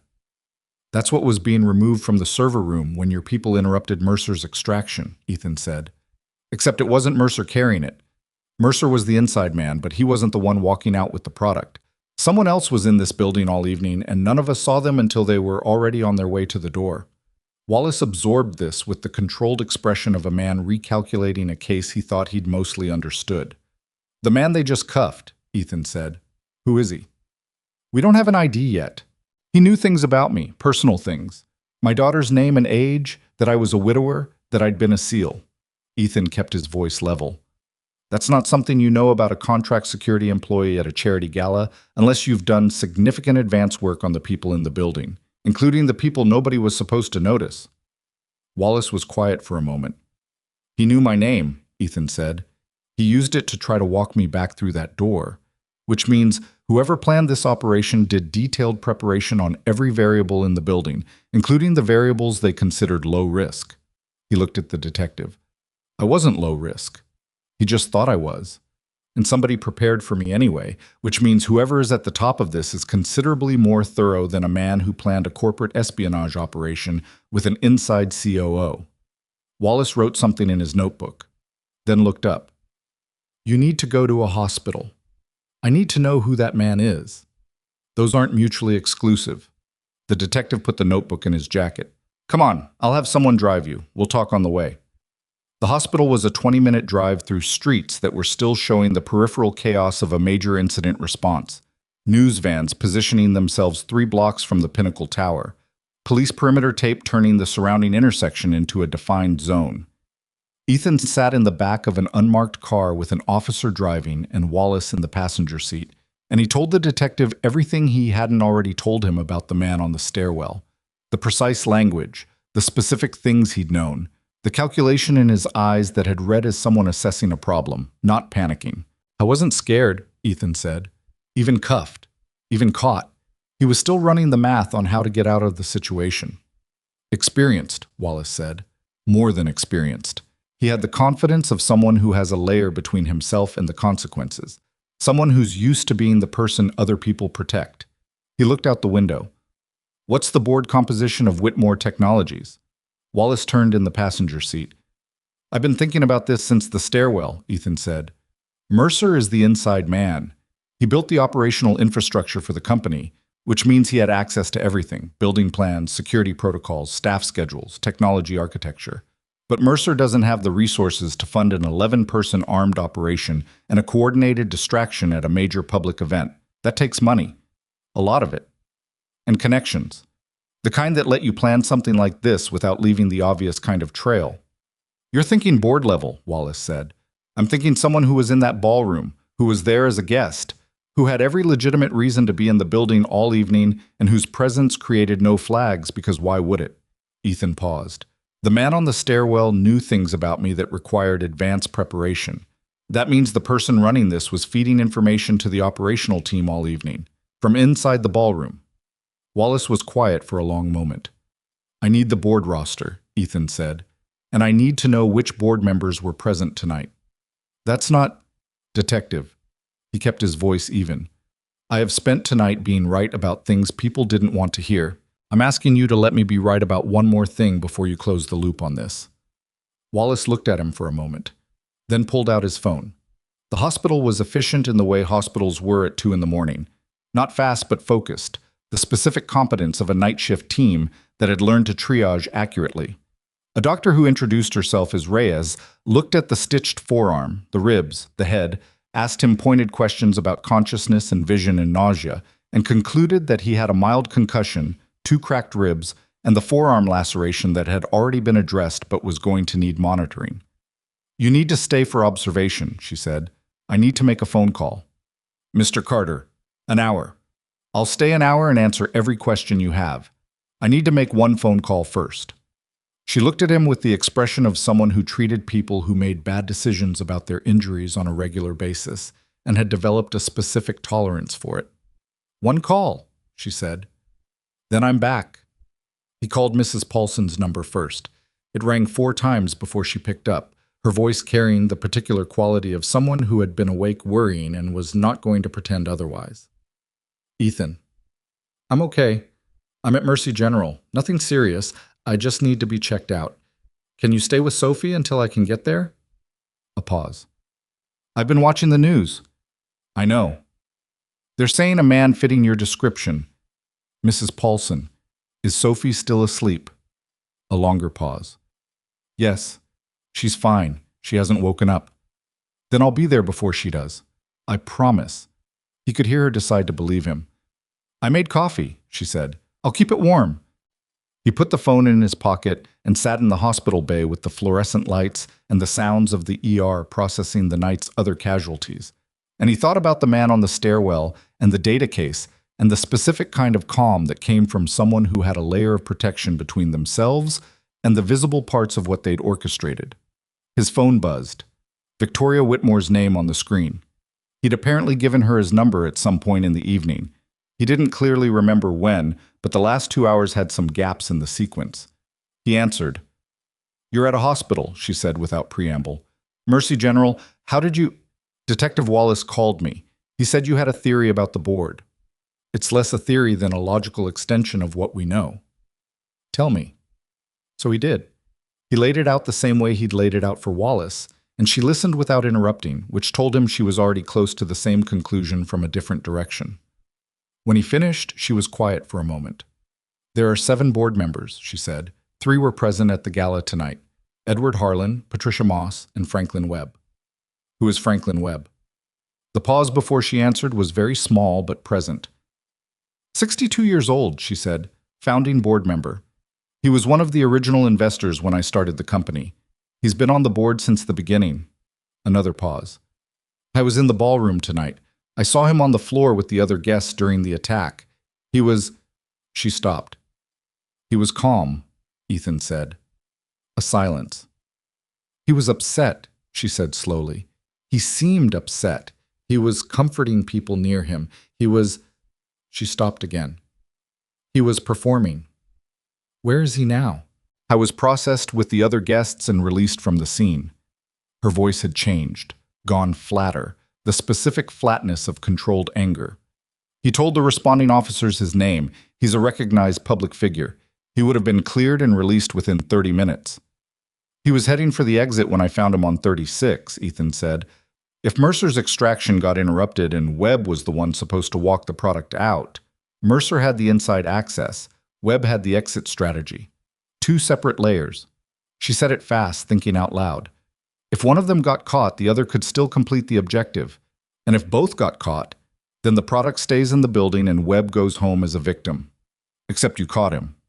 I caught a man I don't have an identity for yet. I need Wallace to get Webb's photo to compare against the man in custody. He shifted on the hospital bed and his ribs made a pointed comment. Can you call Wallace? I don't have his direct line and hospital staff took my notebook. I'm already calling him, she said. Ethan. It was the first time she'd used his first name. He noticed it the same way he'd notice a sound in a building that didn't fit the ambient noise, not dramatically, but with precision. Yeah, he said.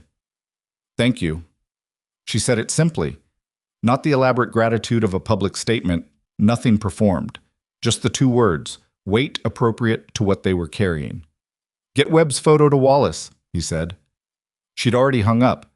Dr. Reyes came back exactly when she'd said she would and spent 40 minutes being thorough in a way that Ethan found simultaneously reassuring and frustrating because thorough took time and he had things to know and a daughter to get home to. He answered every question and sat through every check and accepted the diagnosis of the cracked ribs with the expression of someone who has had cracked ribs before and has a working relationship with the experience.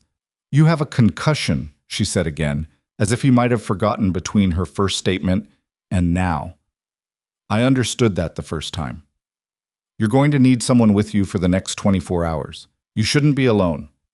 I have an 8-year-old. Does that count? She looked at him over the chart. There's a neighbor, he said. She can stay. Rest. No significant physical exertion for at minimum 2 weeks. The ribs will remind me if I forget. I know. She gave him a look that suggested she'd dealt with people like him before and had made her peace with the limitations of medical authority. She signed off on his paperwork, told the nurse to get him discharge instructions, and moved to the next bay with the efficiency of someone with 17 more people on her list. Wallace came through the ER doors at 3:20 a.m. Ethan saw it in his face before the detective said a word. The specific quality of a man who has just confirmed something significant and is still absorbing the weight of it. Webb, Ethan said. Wallace sat down in the chair next to the hospital bed. Franklin Webb, 62, founding board member of Whitmore Technologies, personal net worth estimated at around $4.8 billion. Ran 3 successful technology infrastructure companies before joining Whitmore's board. He looked at his notebook. The man in custody on the 36th floor stairwell is Franklin Webb. The lobby of the Pinnacle Tower, the ballroom floor. A man comforting frightened guests in amber emergency light, performing distress with the practiced ease of someone who had walked through rooms like that all his life and knew exactly how to disappear into the expected behavior of the moment. He was in the ballroom the whole time, Ethan said, sitting on the floor with 2 senators and the head of a pharmaceutical company, coordinating an operation through a communication channel we haven't fully identified yet, probably a device concealed on his person, feeding information about the building response, tracking where the police were and weren't. Wallace paused. And watching to make sure the extraction succeeded, so that if Mercer got caught before completing the transfer, Webb would know and could activate the secondary exit himself. Except the extraction didn't succeed. Because you told us about the server room. Because Ms. Whitmore told me about the server room, Ethan said, the same way he'd said it to her. I just passed it along. Wallace gave him the look of someone who was going to let that go without argument. Webb was released from the scene at 10:47 p.m. as a cooperative witness. He made it to the 36th floor at, he checked the notes, 11:03, 16 minutes. 16 minutes from being released as a victim to walking into the building he'd just left and heading for the server room. He expected it to be clear, Ethan said.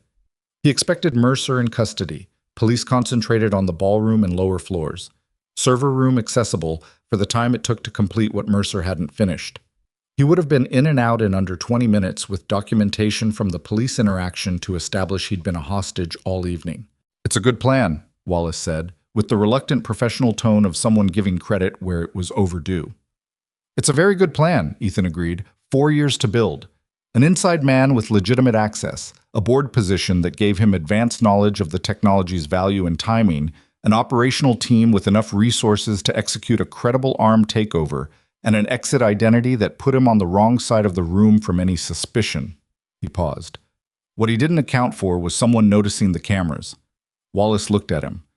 If the security breach had gone unnoticed until the attack started, if nobody had already been watching the suspicious staff, tracking the fake badges, cross-referencing the positions, the chaos in the aftermath would have been total. The server room would have been an afterthought. Mercer would have had 30 minutes before anyone thought to check it. Ethan leaned back carefully against the raised hospital bed. Webb planned for every security variable he knew about. He didn't know about me. You were a last-minute hire, Wallace said slowly. Contract fill. The company that provided staff for the evening was short 1 body for the West Corridor rotation, and the building's security coordinator called my agency 2 days before the gala. He paused. If they'd been at full roster, I wouldn't have been there. Wallace sat with that for a moment. 2 days, the detective said. 2 days was not enough time for Webb's advanced preparation to account for a new variable in the contractor pool. He'd mapped the security team. He knew their training levels, their positions, their communication habits. He knew exactly how much and how little each person was going to pay attention. Ethan looked at the detective. He just didn't know about the guy who got added at the last minute. Wallace closed his notebook, opened it again, wrote something. We're pulling Webb's financial records tonight under an emergency order. The funding trail for the operation is going to take time, but we've got enough for a solid arrest on what we observed tonight. The communications device he used in the ballroom, Ethan said, that's your direct link to the operational team. If you can establish the channel between Webb and the team leader in the ballroom, the conspiracy case builds itself.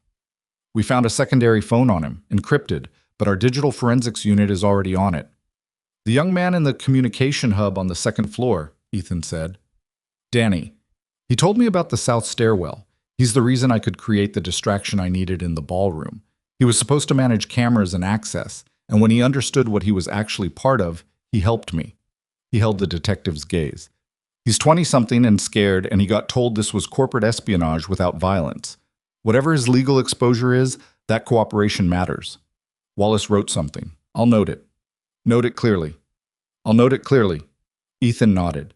He was discharged at 4:15 with written instructions that he mostly read and a prescription for pain medication that he would partially fill.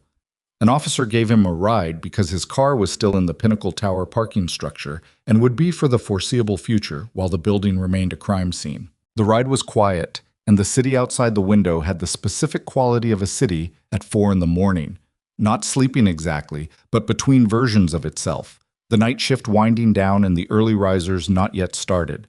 He got home at 4:40. Mrs. Paulson was in the kitchen with the coffee she'd promised, and a look on her face that combined relief and the particular expression of someone who had watched the news for 3 hours and had significant things to say about it, and was going to demonstrate remarkable restraint by not saying all of them immediately. "Sit down," she said. "You look terrible." "Thank you." "Don't be smart with me right now." He sat. She put coffee in front of him. He wrapped both hands around the mug and sat with it for a moment. "Sophie doesn't know," he said. "She slept through everything. She woke up once around midnight, and I told her you called and you'd be home late, and she went back to sleep." Mrs. Paulson sat across the table from him. "She's going to see the news." "I know. I'll talk to her in the morning." "What are you going to say?" He thought about it. "The truth. A simpler version. She's 8, not 5. She knows things happen. I'm not going to pretend nothing did." Mrs. Paulson looked at him with the evaluating look of a former schoolteacher who had spent 30 years determining whether people were telling her what they actually meant. "You're hurt," she said. "Ribs, my arm. I'm fine." "Those things are not mutually exclusive." "I know."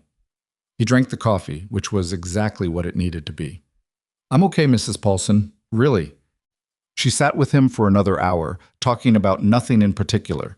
Her sister's visit that was coming up, the problem with the gutters that needed addressing before winter, the book she was reading that she didn't particularly like but had committed to finishing on principle. Normal things. The specific texture of an ordinary life at 4:30 in the morning, and he sat in the middle of it and let it cover him like something warm.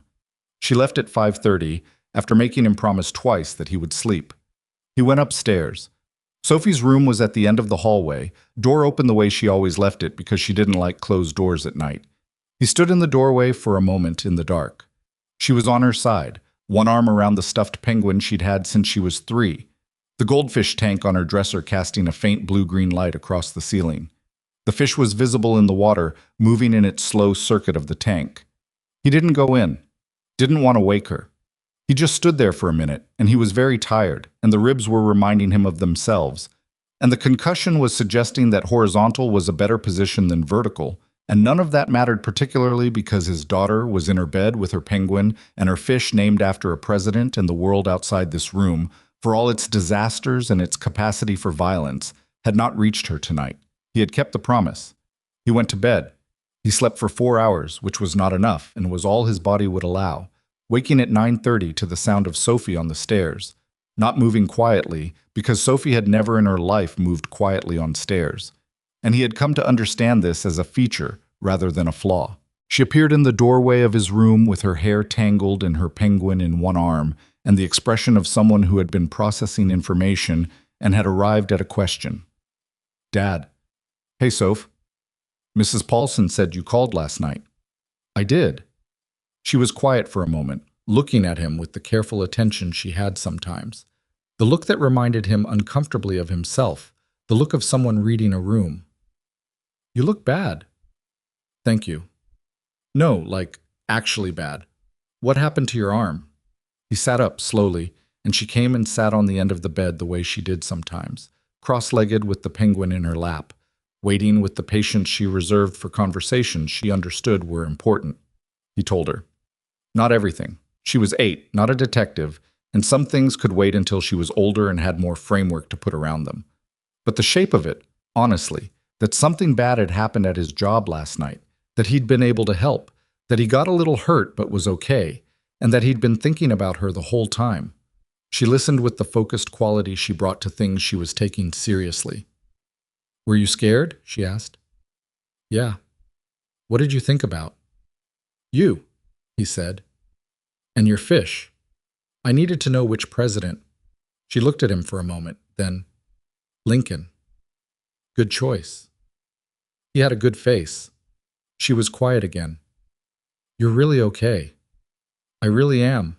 She nodded, accepting this with the particular trust of a child who has learned that her father is honest about important things. Then she unfolded herself from the bed and said she was going to make toast because Mrs. Paulson had said there was bread and did he want some, and he said yes. She disappeared down the hallway, and he heard her on the stairs again, loud as ever. He sat on the edge of the bed for a moment with his hands on his knees. 3 days later, his phone rang at 11 in the morning. He was at the kitchen table with a cup of coffee and the physical therapy exercise sheet the hospital had sent home with him, doing the specific math of which movements were going to be acceptable to his ribs. Sophie was at school. Lincoln the goldfish was making his slow circuit, Victoria Whitmore. "How are you feeling?" she said. "Better than 3 days ago." "The ribs." "Our ribs. How's the server room situation?" The data transfer was interrupted at approximately 63% completion. Our technical team has confirmed the core encryption framework wasn't included in what was copied. He could hear in her voice that this was the first time she'd been able to say that without the qualifier of uncertainty behind it. "The prototype is intact. The technology is secure." "Good." Webb was formally charged yesterday. 8 counts, federal. Mercer's in custody. We've identified 9 of the 11 operational team members, and the financial trail is moving faster than Wallace expected. Webb used a shell structure he'd built for a previous acquisition and apparently assumed nobody would look back that far. A pause. They looked back that far. Mercer's story collapsed about 40 minutes into the first formal interview once the access logs came in. He's cooperating in exchange for reduced exposure. His lawyer called it a negotiation. Wallace called it Tuesday. Ethan almost smiled. And Webb, still saying almost nothing, which is the strategy of a man who has enough money to build a wall of lawyers between himself and a conversation he doesn't want to have. Her voice was steady. "It won't hold. The communications device from the ballroom. They cracked the encryption on it 2 days ago. The message logs go back 11 months. Webb was running the operation directly from his board position, and he documented it extensively, which is the specific kind of arrogance that comes from being certain you'll never be caught. 11 months. Built from a board seat in a company he'd helped found, using access and trust as the architecture for betrayal. "Danny," Ethan said, "the young man from the communication hub. Wallace tells me his cooperation is formally noted and he's working with prosecutors. His attorney says he's likely looking at reduced charges and probation, given both his limited role and what he provided." A pause. "I understand that's partly because of what you said." "It's what the situation warranted." She was quiet for a moment on the other end, the kind of quiet that had something coming. "I want to meet with you," she said, "in person, when you're well enough. There's something I'd like to discuss." "About what?" "About what comes next." She paused. "For both of us, actually. Though that sounds more philosophical than I mean it." He looked at Lincoln making his patient circuit of the tank. "Next week," he said. "My ribs will be a week older." "Name the day." He named it. She confirmed it.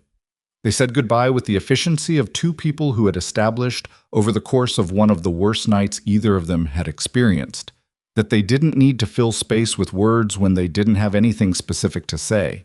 He put the phone down. He thought about the evening. Not all of it, but the shape of it. The camera 9 that nobody wanted to hear about. The freight elevator with the dead phone. The 8 or 9 faces in wrong-size badges moving through a room full of people who couldn't see what was in front of them because it wasn't what they were looking for.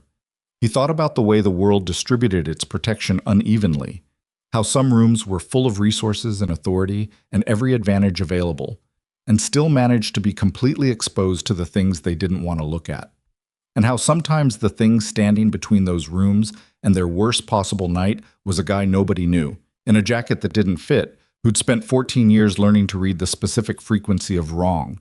He was not under any illusions about what that meant about the world. The world was what it was. Violence had architecture and patience and money behind it, and the people who built those structures were rarely the people you could see. But they made mistakes. They underestimated variables. They built their plans around the people they could see and forgot about the last-minute additions, the tired men in wrong-sized jackets, the quiet ones who weren't loud enough to be worth preparing for. That was always going to be the gap. He picked up his coffee, which had gone lukewarm while he was thinking. He drank it anyway. The house was quiet around him, the specific daytime quiet of a house that had a child in it most of the time, and was quieter for her absence, not louder. Lincoln moved in slow circles behind glass. The physical therapy sheet waited patiently on the table. He thought about what Victoria had said, about what comes next. He didn't know yet what she meant by it. He had a reasonable guess, but he didn't know, and he'd learned. The expensive way, through years of making assumptions that the situation didn't support, to wait for information before constructing conclusions. What he knew was this: he had a daughter who named fish after presidents and asked direct questions and deserved a father who came home when he said he would. He had a neighbor who kept coffee warm and asked nothing in return. He had a knee that was going to give him trouble for the rest of his life, and a set of cracked ribs working on their schedule, and an arm that would scar in a way that would need a story eventually. He had 14 years of learning to see the things that weren't visible until too late. And he had no particular plan for what to do with any of it, except to get Sophie from school at 3:15 and hear about whatever Lincoln had done in her absence, and make dinner that was only marginally better than acceptable, and put her to bed at a reasonable hour. The rest, he figured, could wait until next week. He picked up the physical therapy sheet. He started the exercises. The meeting was at 11 on a Wednesday, which meant Ethan had exactly 4 hours between dropping Sophie at school and the time he needed to be downtown, and he spent approximately 40 minutes of those 4 hours standing in front of his closet, trying to determine what a person wore to a meeting with a billionaire. When the last time they'd seen each other, both of them had been bleeding in a stairwell. He settled on the same dark jacket he wore to parent-teacher conferences. It fit properly, which was already an improvement over the last time Victoria Whitmore had seen him in formal clothing. The Whitmore Technologies headquarters occupied the top 6 floors of a building 3 blocks from the Pinnacle Tower, which he noticed and then decided not to read anything into. The lobby was the kind of lobby that communicated seriousness without trying too hard. Clean lines, good materials, the quiet confidence of a company that didn't need to announce itself because the work did that. A receptionist checked his name against a list and called upstairs and told him Ms. Whitmore's assistant would be down in a moment. And while he waited, he stood with his hands in his jacket pockets and looked at the architecture and thought about nothing in particular. His ribs were at day 10, which meant they'd graduated from sharp complaint to persistent commentary. The arm had been cleared at the follow-up appointment, the stitches out, the scar already settled into its permanent configuration along the inside of his forearm.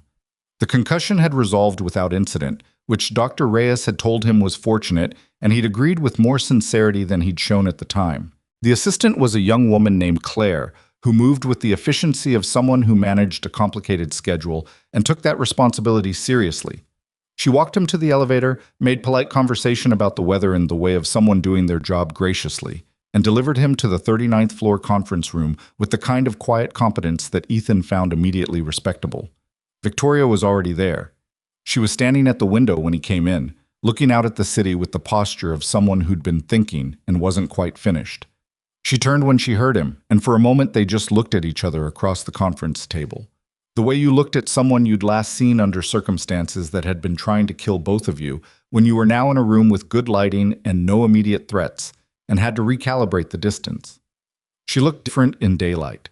Not better or worse, just different, less compressed. Like someone who had been moving at crisis velocity for 2 weeks and had only recently been allowed to slow down enough for her actual face to come back. "You found the building," she said. "3 blocks from the last one," he said. "I managed." Something shifted around her mouth. Not quite a smile, but in that neighborhood. "Sit down. Can I get you anything? Coffee, water?"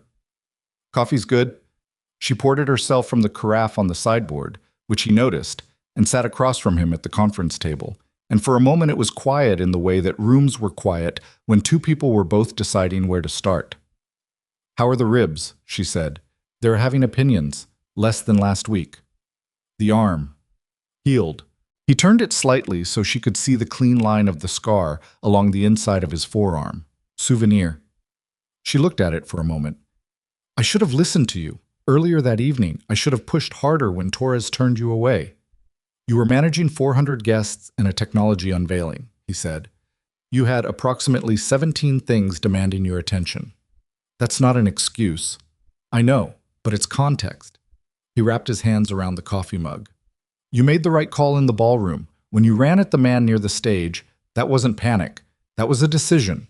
It bought the room maybe 30 seconds, and 30 seconds mattered. I hit him with a microphone stand, she said. You hit him effectively with a microphone stand. There's a difference. She looked at him with the direct quality he'd come to understand was simply how she looked at things. Not aggressive, just present. I've been thinking about that night a lot. That's reasonable. It was a significant night. Not just the attack, the whole evening. She turned her coffee cup slightly on the table. I walk into rooms and people tell me what they think I want to hear. Or they're intimidated, or they're angling for something. And every interaction has this layer of management, people managing me. And you just kept saying what you saw, 4 times, to people who made it very clear they weren't interested in hearing it. She paused. That's harder than it sounds. It's just what the situation called for. Ethan. She said his name the same way she'd said it in the corridor, with the weight of someone who meant it precisely. Stop doing that. He looked at her. Every time I try to acknowledge what you did, you redirect it. You did it in the ballroom. You did it on the phone last week. You're doing it right now.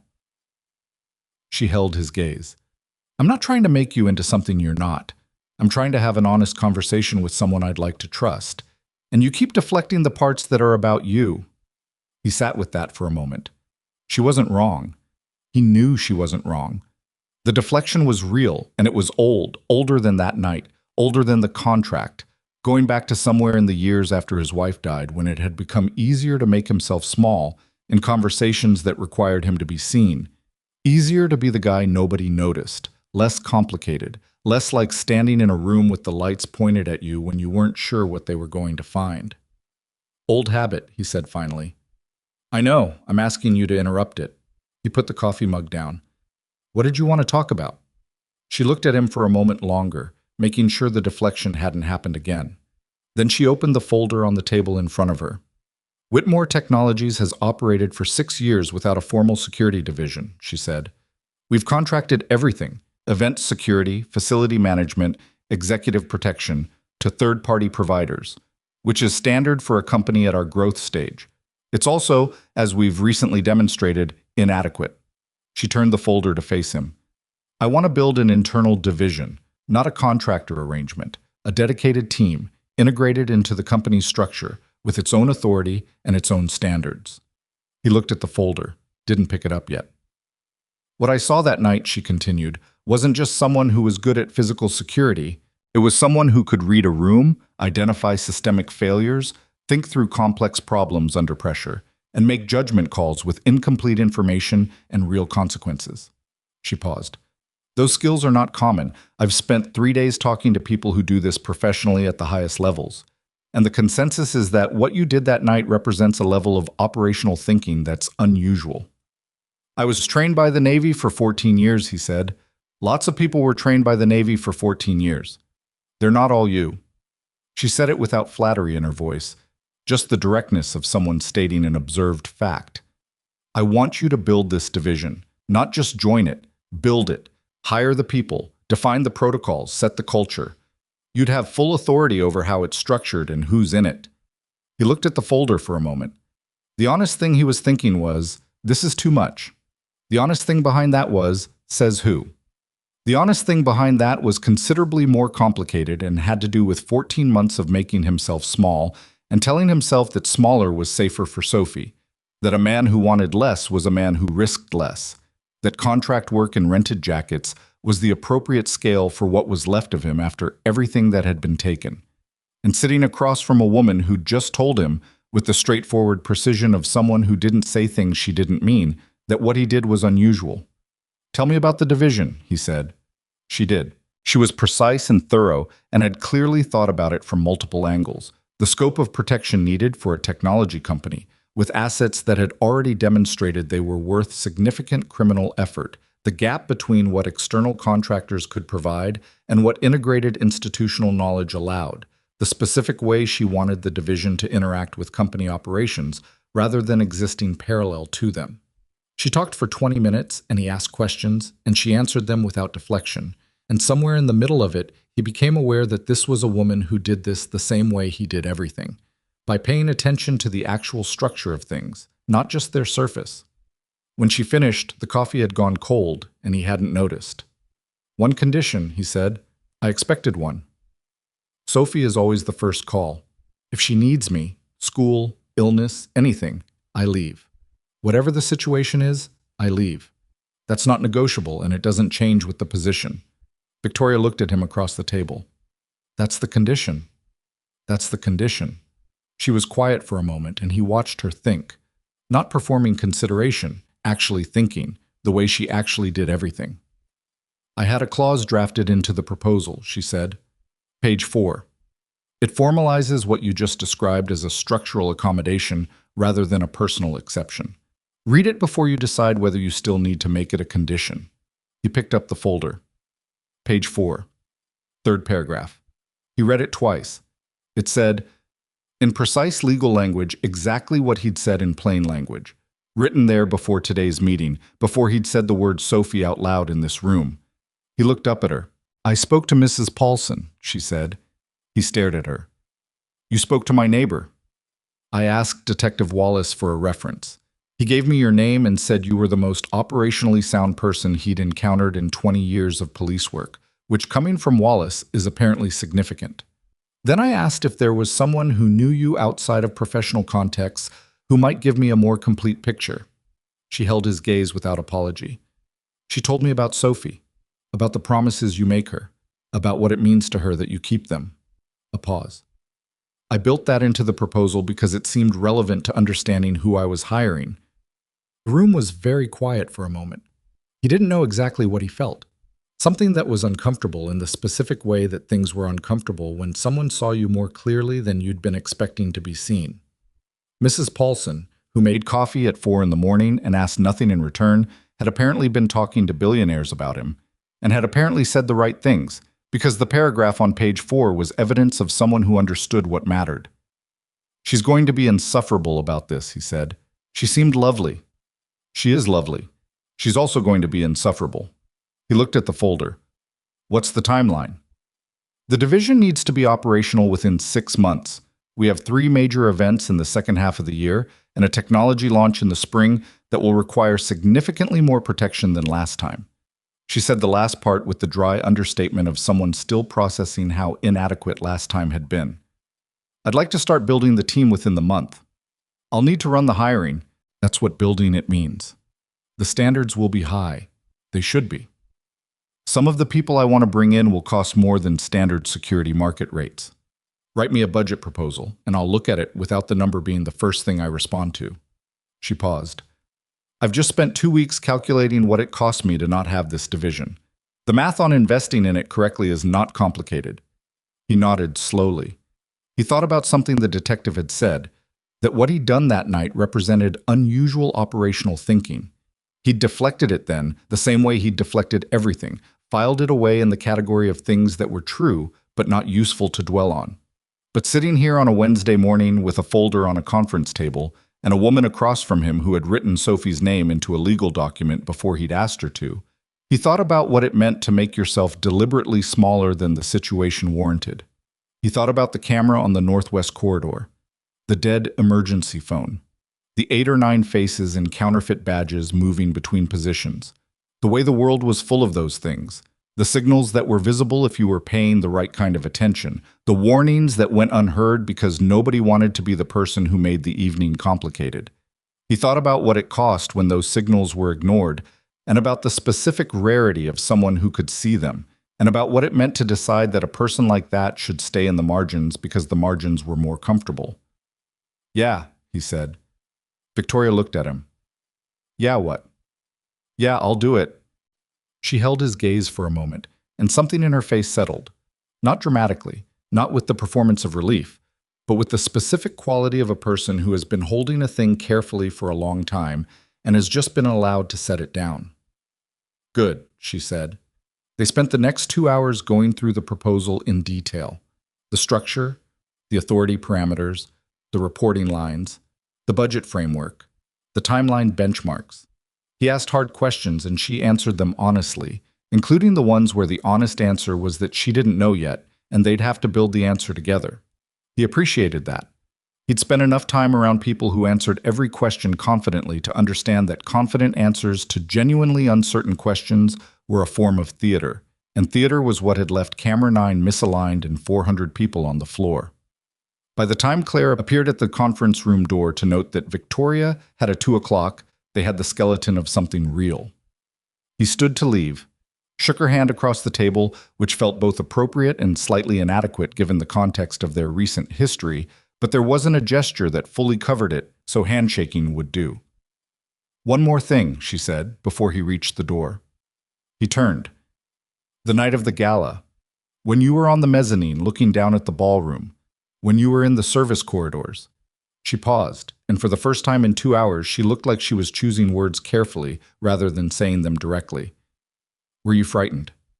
He thought about it honestly. "Yeah," he said.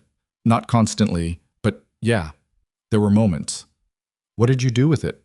"Acknowledged it and kept moving." Fear's information. It's telling you the situation is serious. The mistake is either ignoring it or letting it make the decisions. He paused. "It doesn't go away. You just have to be willing to act anyway." She looked at him for a moment. "Thank you," she said. "For the answer, not the night, though also for the night." He nodded once. Went to find the elevator. He was back in the lobby of his own apartment building by 2:30. 3 blocks walked from the subway, knee doing its daily assessment of weather and terrain. The scar on his forearm caught the afternoon light as he checked the mail. Nothing important, a bill and a school newsletter. And he stood in the lobby for a moment before going upstairs. He thought about calling Mrs. Paulson immediately. Decided against it. She deserved to hear about the meeting in person, over the kitchen table, with coffee, so he could see her face when he told her she'd been recruited as a character reference without his knowledge, and the reference had apparently gone well enough to show up in legal language on page 4 of a formal proposal. She was, he thought again, going to be insufferable. He was looking forward to it. He went upstairs and changed out of the conference jacket and made himself a sandwich and sat at the kitchen table where the physical therapy sheet had lived for 10 days. And he ate the sandwich and looked at Lincoln making his unhurried circuit of the tank, and he thought about what it meant that he'd said yes. It meant practically that he needed to make calls. There were people he'd served with whose current situations he knew roughly. Some who'd left the service and were in private contracting. Some who'd stayed and might be approaching the end of a commitment. Some who'd gone into law enforcement or federal work and might be ready for something different. He had a mental roster, the way you accumulated a mental roster over 14 years of working with people who were good at hard things, and he knew who on that roster would understand immediately what he was trying to build and who would need convincing and who wasn't right for it regardless of their individual competence. He also needed to think about the structure carefully.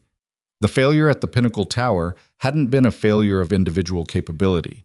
Torres and her team were qualified professionals who had done nothing wrong in the conventional sense of executive protection. The failure had been systemic, siloed information, contractor hierarchies that made lateral communication difficult, the absence of anyone with authority to integrate what they were seeing across the whole picture.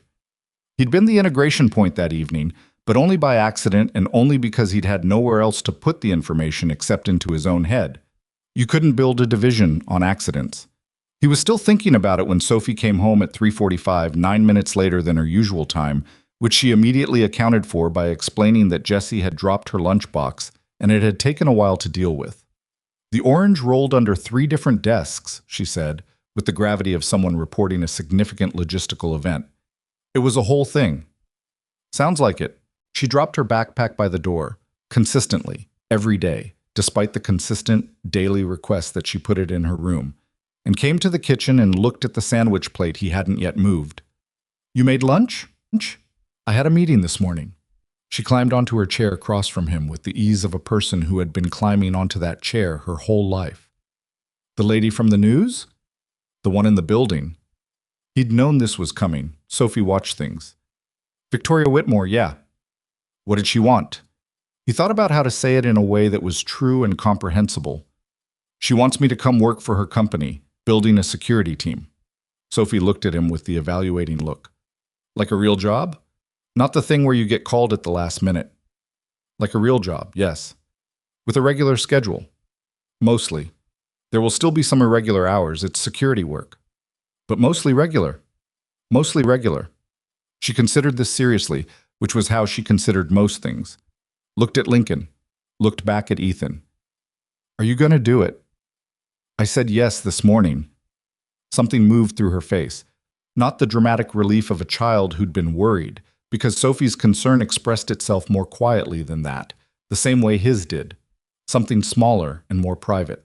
A tension that released. Okay, she said. Good. Yeah? You were bored, she said matter-of-factly. When you didn't have anything to do, you cleaned the gutters like 4 times. The gutters needed cleaning. Dad, you cleaned them 4 times. He looked at her. She looked back at him with the serene confidence of someone who had made an accurate observation and was at peace with it. The gutters did need cleaning, he said. Uh-huh. She slid off the chair. I'm going to feed Lincoln. Can we have pasta tonight? We can have pasta tonight. She went to get the fish food from the shelf above the tank, and he sat at the table and watched her and thought about the word bored. He hadn't thought of it that way. He'd thought of the last year as careful, as appropriate, as the right scaling of his life to match the responsibilities in front of him. But Sophie had been watching him the way he watched rooms, reading what was actually there rather than what she was supposed to see. And what she'd seen was a man cleaning gutters too many times because the particular kind of attention he'd spent 14 years developing didn't have anywhere useful to go. That was probably accurate. Sophie, he said. She looked up from the fish tank. The goldfish name. When did you decide on Lincoln? Like 2 weeks ago. After Mrs. Paulson told me you were going to be okay and I couldn't sleep. She tapped the tank glass lightly, which she'd been told not to do approximately 40 times, and continued to do with complete consistency. I was looking at him, and I needed to call him something, so I picked Lincoln because he had a sad face, but he kept going anyway. She shrugged, in the way of someone who had said something true and didn't need to elaborate. It seemed right. He looked at her, 8 years old, a stuffed penguin, a goldfish named for a president with a sad face who kept going anyway. He had needed, for the past 14 months, to be needed by her in a way that gave him a reason to get up and be careful and stay small. That was real, and it was not shameful, and it had kept him functional through a period that could have gone the other way. But Sophie was not a child who needed a father who cleaned gutters 4 times. She had probably always needed, a father who was operating at the full range of what he was capable of, so that she grew up understanding that the full range was something you used rather than something you managed down to a safe size. She went to her room to do homework. He sat at the table for a while longer. Then he picked up his phone and found the number he'd been meaning to call for 6 months. A former teammate named Marcus Reeves, who'd left the service 2 years ago and was doing contract work in Atlanta that Marcus had told him 3 separate times was fine, but not what he wanted to be doing. Ethan had always said they should talk about it sometime. Sometime had arrived. Marcus picked up on the second ring. Carter. The voice was the same as it had always been, the particular dry warmth of someone who expressed affection by not performing it. Haven't heard from you in 4 months? I know. I need to talk to you about something. Is this about the Pinnacle Tower thing? Because I watched the news and I have significant questions. It's related. Can you get to the city? A pause. You're offering me something. I'm asking if you can get to the city. Those are the same question and you know it. Another pause, shorter. Yeah, I can get to the city. When? End of the week. I'll explain everything in person. Carter. Yeah. You doing okay? For real, not the version you tell people. He thought about it. He owed Marcus the honest answer because Marcus had known him long enough to hear the difference. Better than I've been, he said. Genuinely. He could hear Marcus deciding to believe him.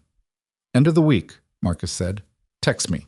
He hung up and sat with the phone on the table and thought, 1 call. That was 1 call. There were 12 more names on the mental list and a structure to design and a budget to draft and a division to build out of nothing except the understanding of what happened when protection was inadequate and who paid the price for it. It was a lot of work. The kind of work that would take time and attention and the willingness to push back when the situation required it, which it always did, which was the thing nobody told you when they offered you authority. That authority, without the willingness to be difficult when necessary, was just furniture. He was not afraid of the work. What he understood, sitting at the kitchen table in his apartment with the pasta water not yet on and Lincoln making his patient circles and Sophie doing homework down the hall, was something that had taken him the full length of a terrible and clarifying evening to reach. That the quietest person in the room was not the person with the least to offer. Often they were the opposite. Often they were the person who had stopped performing and started paying attention. And attention, the real kind, the kind that cost something and didn't stop when it became inconvenient, was the rarest thing in any room. He had paid that kind of attention his whole adult life. He'd paid it in water and in desert and in corridors with dead emergency phones and in ballrooms where the lights had gone out and in stairwells where someone had tried to tell him he had reasons to stop. He hadn't stopped. Not because he was a hero. He thought about that word and it sat wrong on him the same way it always had, too large and too clean for what the actual thing felt like from the inside. From the inside, it felt like a series of problems and a promise and a choice made in the specific privacy of a moment when nobody was looking and nobody would know except you. That was it. That was the whole thing. You saw what was in front of you, and you said it even when nobody wanted to hear it. You moved when movement was called for, and you stayed when staying was called for, and you carried the people who couldn't carry themselves, and you put the case down on the landing when you could finally put it down, and then you got up and went home. He got up and put the pasta water on. Sophie appeared in the kitchen doorway 20 minutes later with her homework done, which was either genuine or strategic. He'd learned not to verify immediately because the verification process was its own negotiation, and asked if she could set the table. "Yeah," he said, "use the good bowls." "We always use the good bowls." "Because we're worth the good bowls." She rolled her eyes in the way she'd been perfecting for approximately 2 years and went to get the bowls. And he stirred the pasta and thought that she was not wrong. They did always use the good bowls, because at some point in the year after her mother died, he'd made the decision that ordinary evenings deserved the same care as significant ones, that the Tuesday nights with pasta and homework were as worth the good bowls as any occasion he could name. That decision had not solved anything. It had not fixed the weight that lived in the house where someone used to be. But it had given ordinary evenings a quality they might not have had otherwise, and ordinary evenings were most of what life was made of, and he'd decided to be present in them rather than waiting for the significant ones. He served the pasta. They sat across from each other at the kitchen table, and Sophie told him about the lunchbox incident in considerably more detail than the initial report had included, and he listened and ate and asked follow-up questions in the right places, and Lincoln made his measured circuit in the background, and outside the window the city was doing what cities did in the early evening. Changing shifts, changing gears, moving between the version of itself. It was during the day and the one it would become at night. He looked at his daughter across the table. He thought about the camera on the northwest corridor, and the dead phone, and the 8 or 9 faces he'd tracked across a room full of people who couldn't see what was in front of them. He thought about all the rooms that existed in the world with all their invisible fractures, all the things that people with resources and confidence and authority didn't see, because seeing required a particular willingness to be the person who made the evening complicated. He was going to build a team of people who had that willingness. He was going to give them the structure and authority that he hadn't had that night. The thing that would mean the next person who noticed something wrong would be heard the first time rather than the fourth. And the fourth time wouldn't need to happen because the first time would have been enough. It was not going to be perfect. Nothing he built ever was. Marcus was going to argue with him about at least 2 structural decisions and be right about one of them. Victoria Whitmore was going to push back on something in the budget and also be right. There would be nights that didn't go the way they were supposed to, and mornings that required him to figure out what went wrong and fix it. That was fine. Imperfect and real was what the work actually looked like. Anyone who told you different was selling the cleaned-up version, the version with the rough edges sanded off and the wrong-sized jacket replaced with one that fit. He'd spent enough time in the cleaned-up version to know it was the kind of place where cameras got misaligned and nobody noticed until the lights went out. He cleared the table. Sophie went to feed Lincoln for the second time that day, which Ethan caught and addressed, and she argued that the instructions on the fish food container were a minimum, not a maximum, which was a level of interpretive creativity that he chose not to fully engage with on a Tuesday evening. He did the dishes. He checked the locks on the front door the way he checked them every night. Not compulsively, just once. The habit of a man who understood that attention was something you maintained rather than something you turned on in emergencies. The door was locked. The windows were latched. The building was as secure as it was going to be. He went down the hall. Sophie was already in bed, the penguin in its place, the lamp on the nightstand throwing its small, warm circle. Lincoln moved in his tank. She was not asleep. She never went to sleep quickly, another thing they shared. And she looked up when he appeared in the doorway. Dad? Yeah. Are you going to be okay with the new job? He leaned against the doorframe, thought about how to answer that honestly for an 8-year-old. Yeah, he said. I think this one fits better. She considered that for a moment. Like a jacket that's the right size. He looked at her. She had not seen the jacket from the gala. He had not described it to her. He had no idea where she'd gotten that specific image from. And it was possible it was coincidence. And it was possible that Sophie was simply the kind of person who arrived at accurate metaphors through some interior process that bypassed normal information channels. Yeah, he said. Like a jacket that's the right size. Good. She settled back against her pillow. Turn the lamp off when you go. Okay. He turned off the lamp. He stood in the dark doorway for a moment, with the blue-green light from the fish tank moving on the ceiling and his daughter's breathing already slowing towards sleep, and the whole quiet, ordinary night gathered around the apartment like something protective. He thought about the meeting, about the folder on the conference table, about the paragraph on page 4 that somebody had written before he asked for it, because they'd paid attention. He thought about a room full of people who'd looked right through him and what happened when they finally looked. He thought about the particular value of being the person nobody expected, showing up in a jacket that didn't fit, saying the things nobody wanted to hear, and being there anyway when the lights went out. That was the whole lesson. You could build a career on it. You could build a division on it. You could get up in the morning and do it again. The quiet man in the room, the one who never announced himself, the one who noticed the camera and made the call and held the case on the landing and got up and went home. That was not a lesser version of strength. That was the only version that ever actually mattered. He went to bed. He slept well.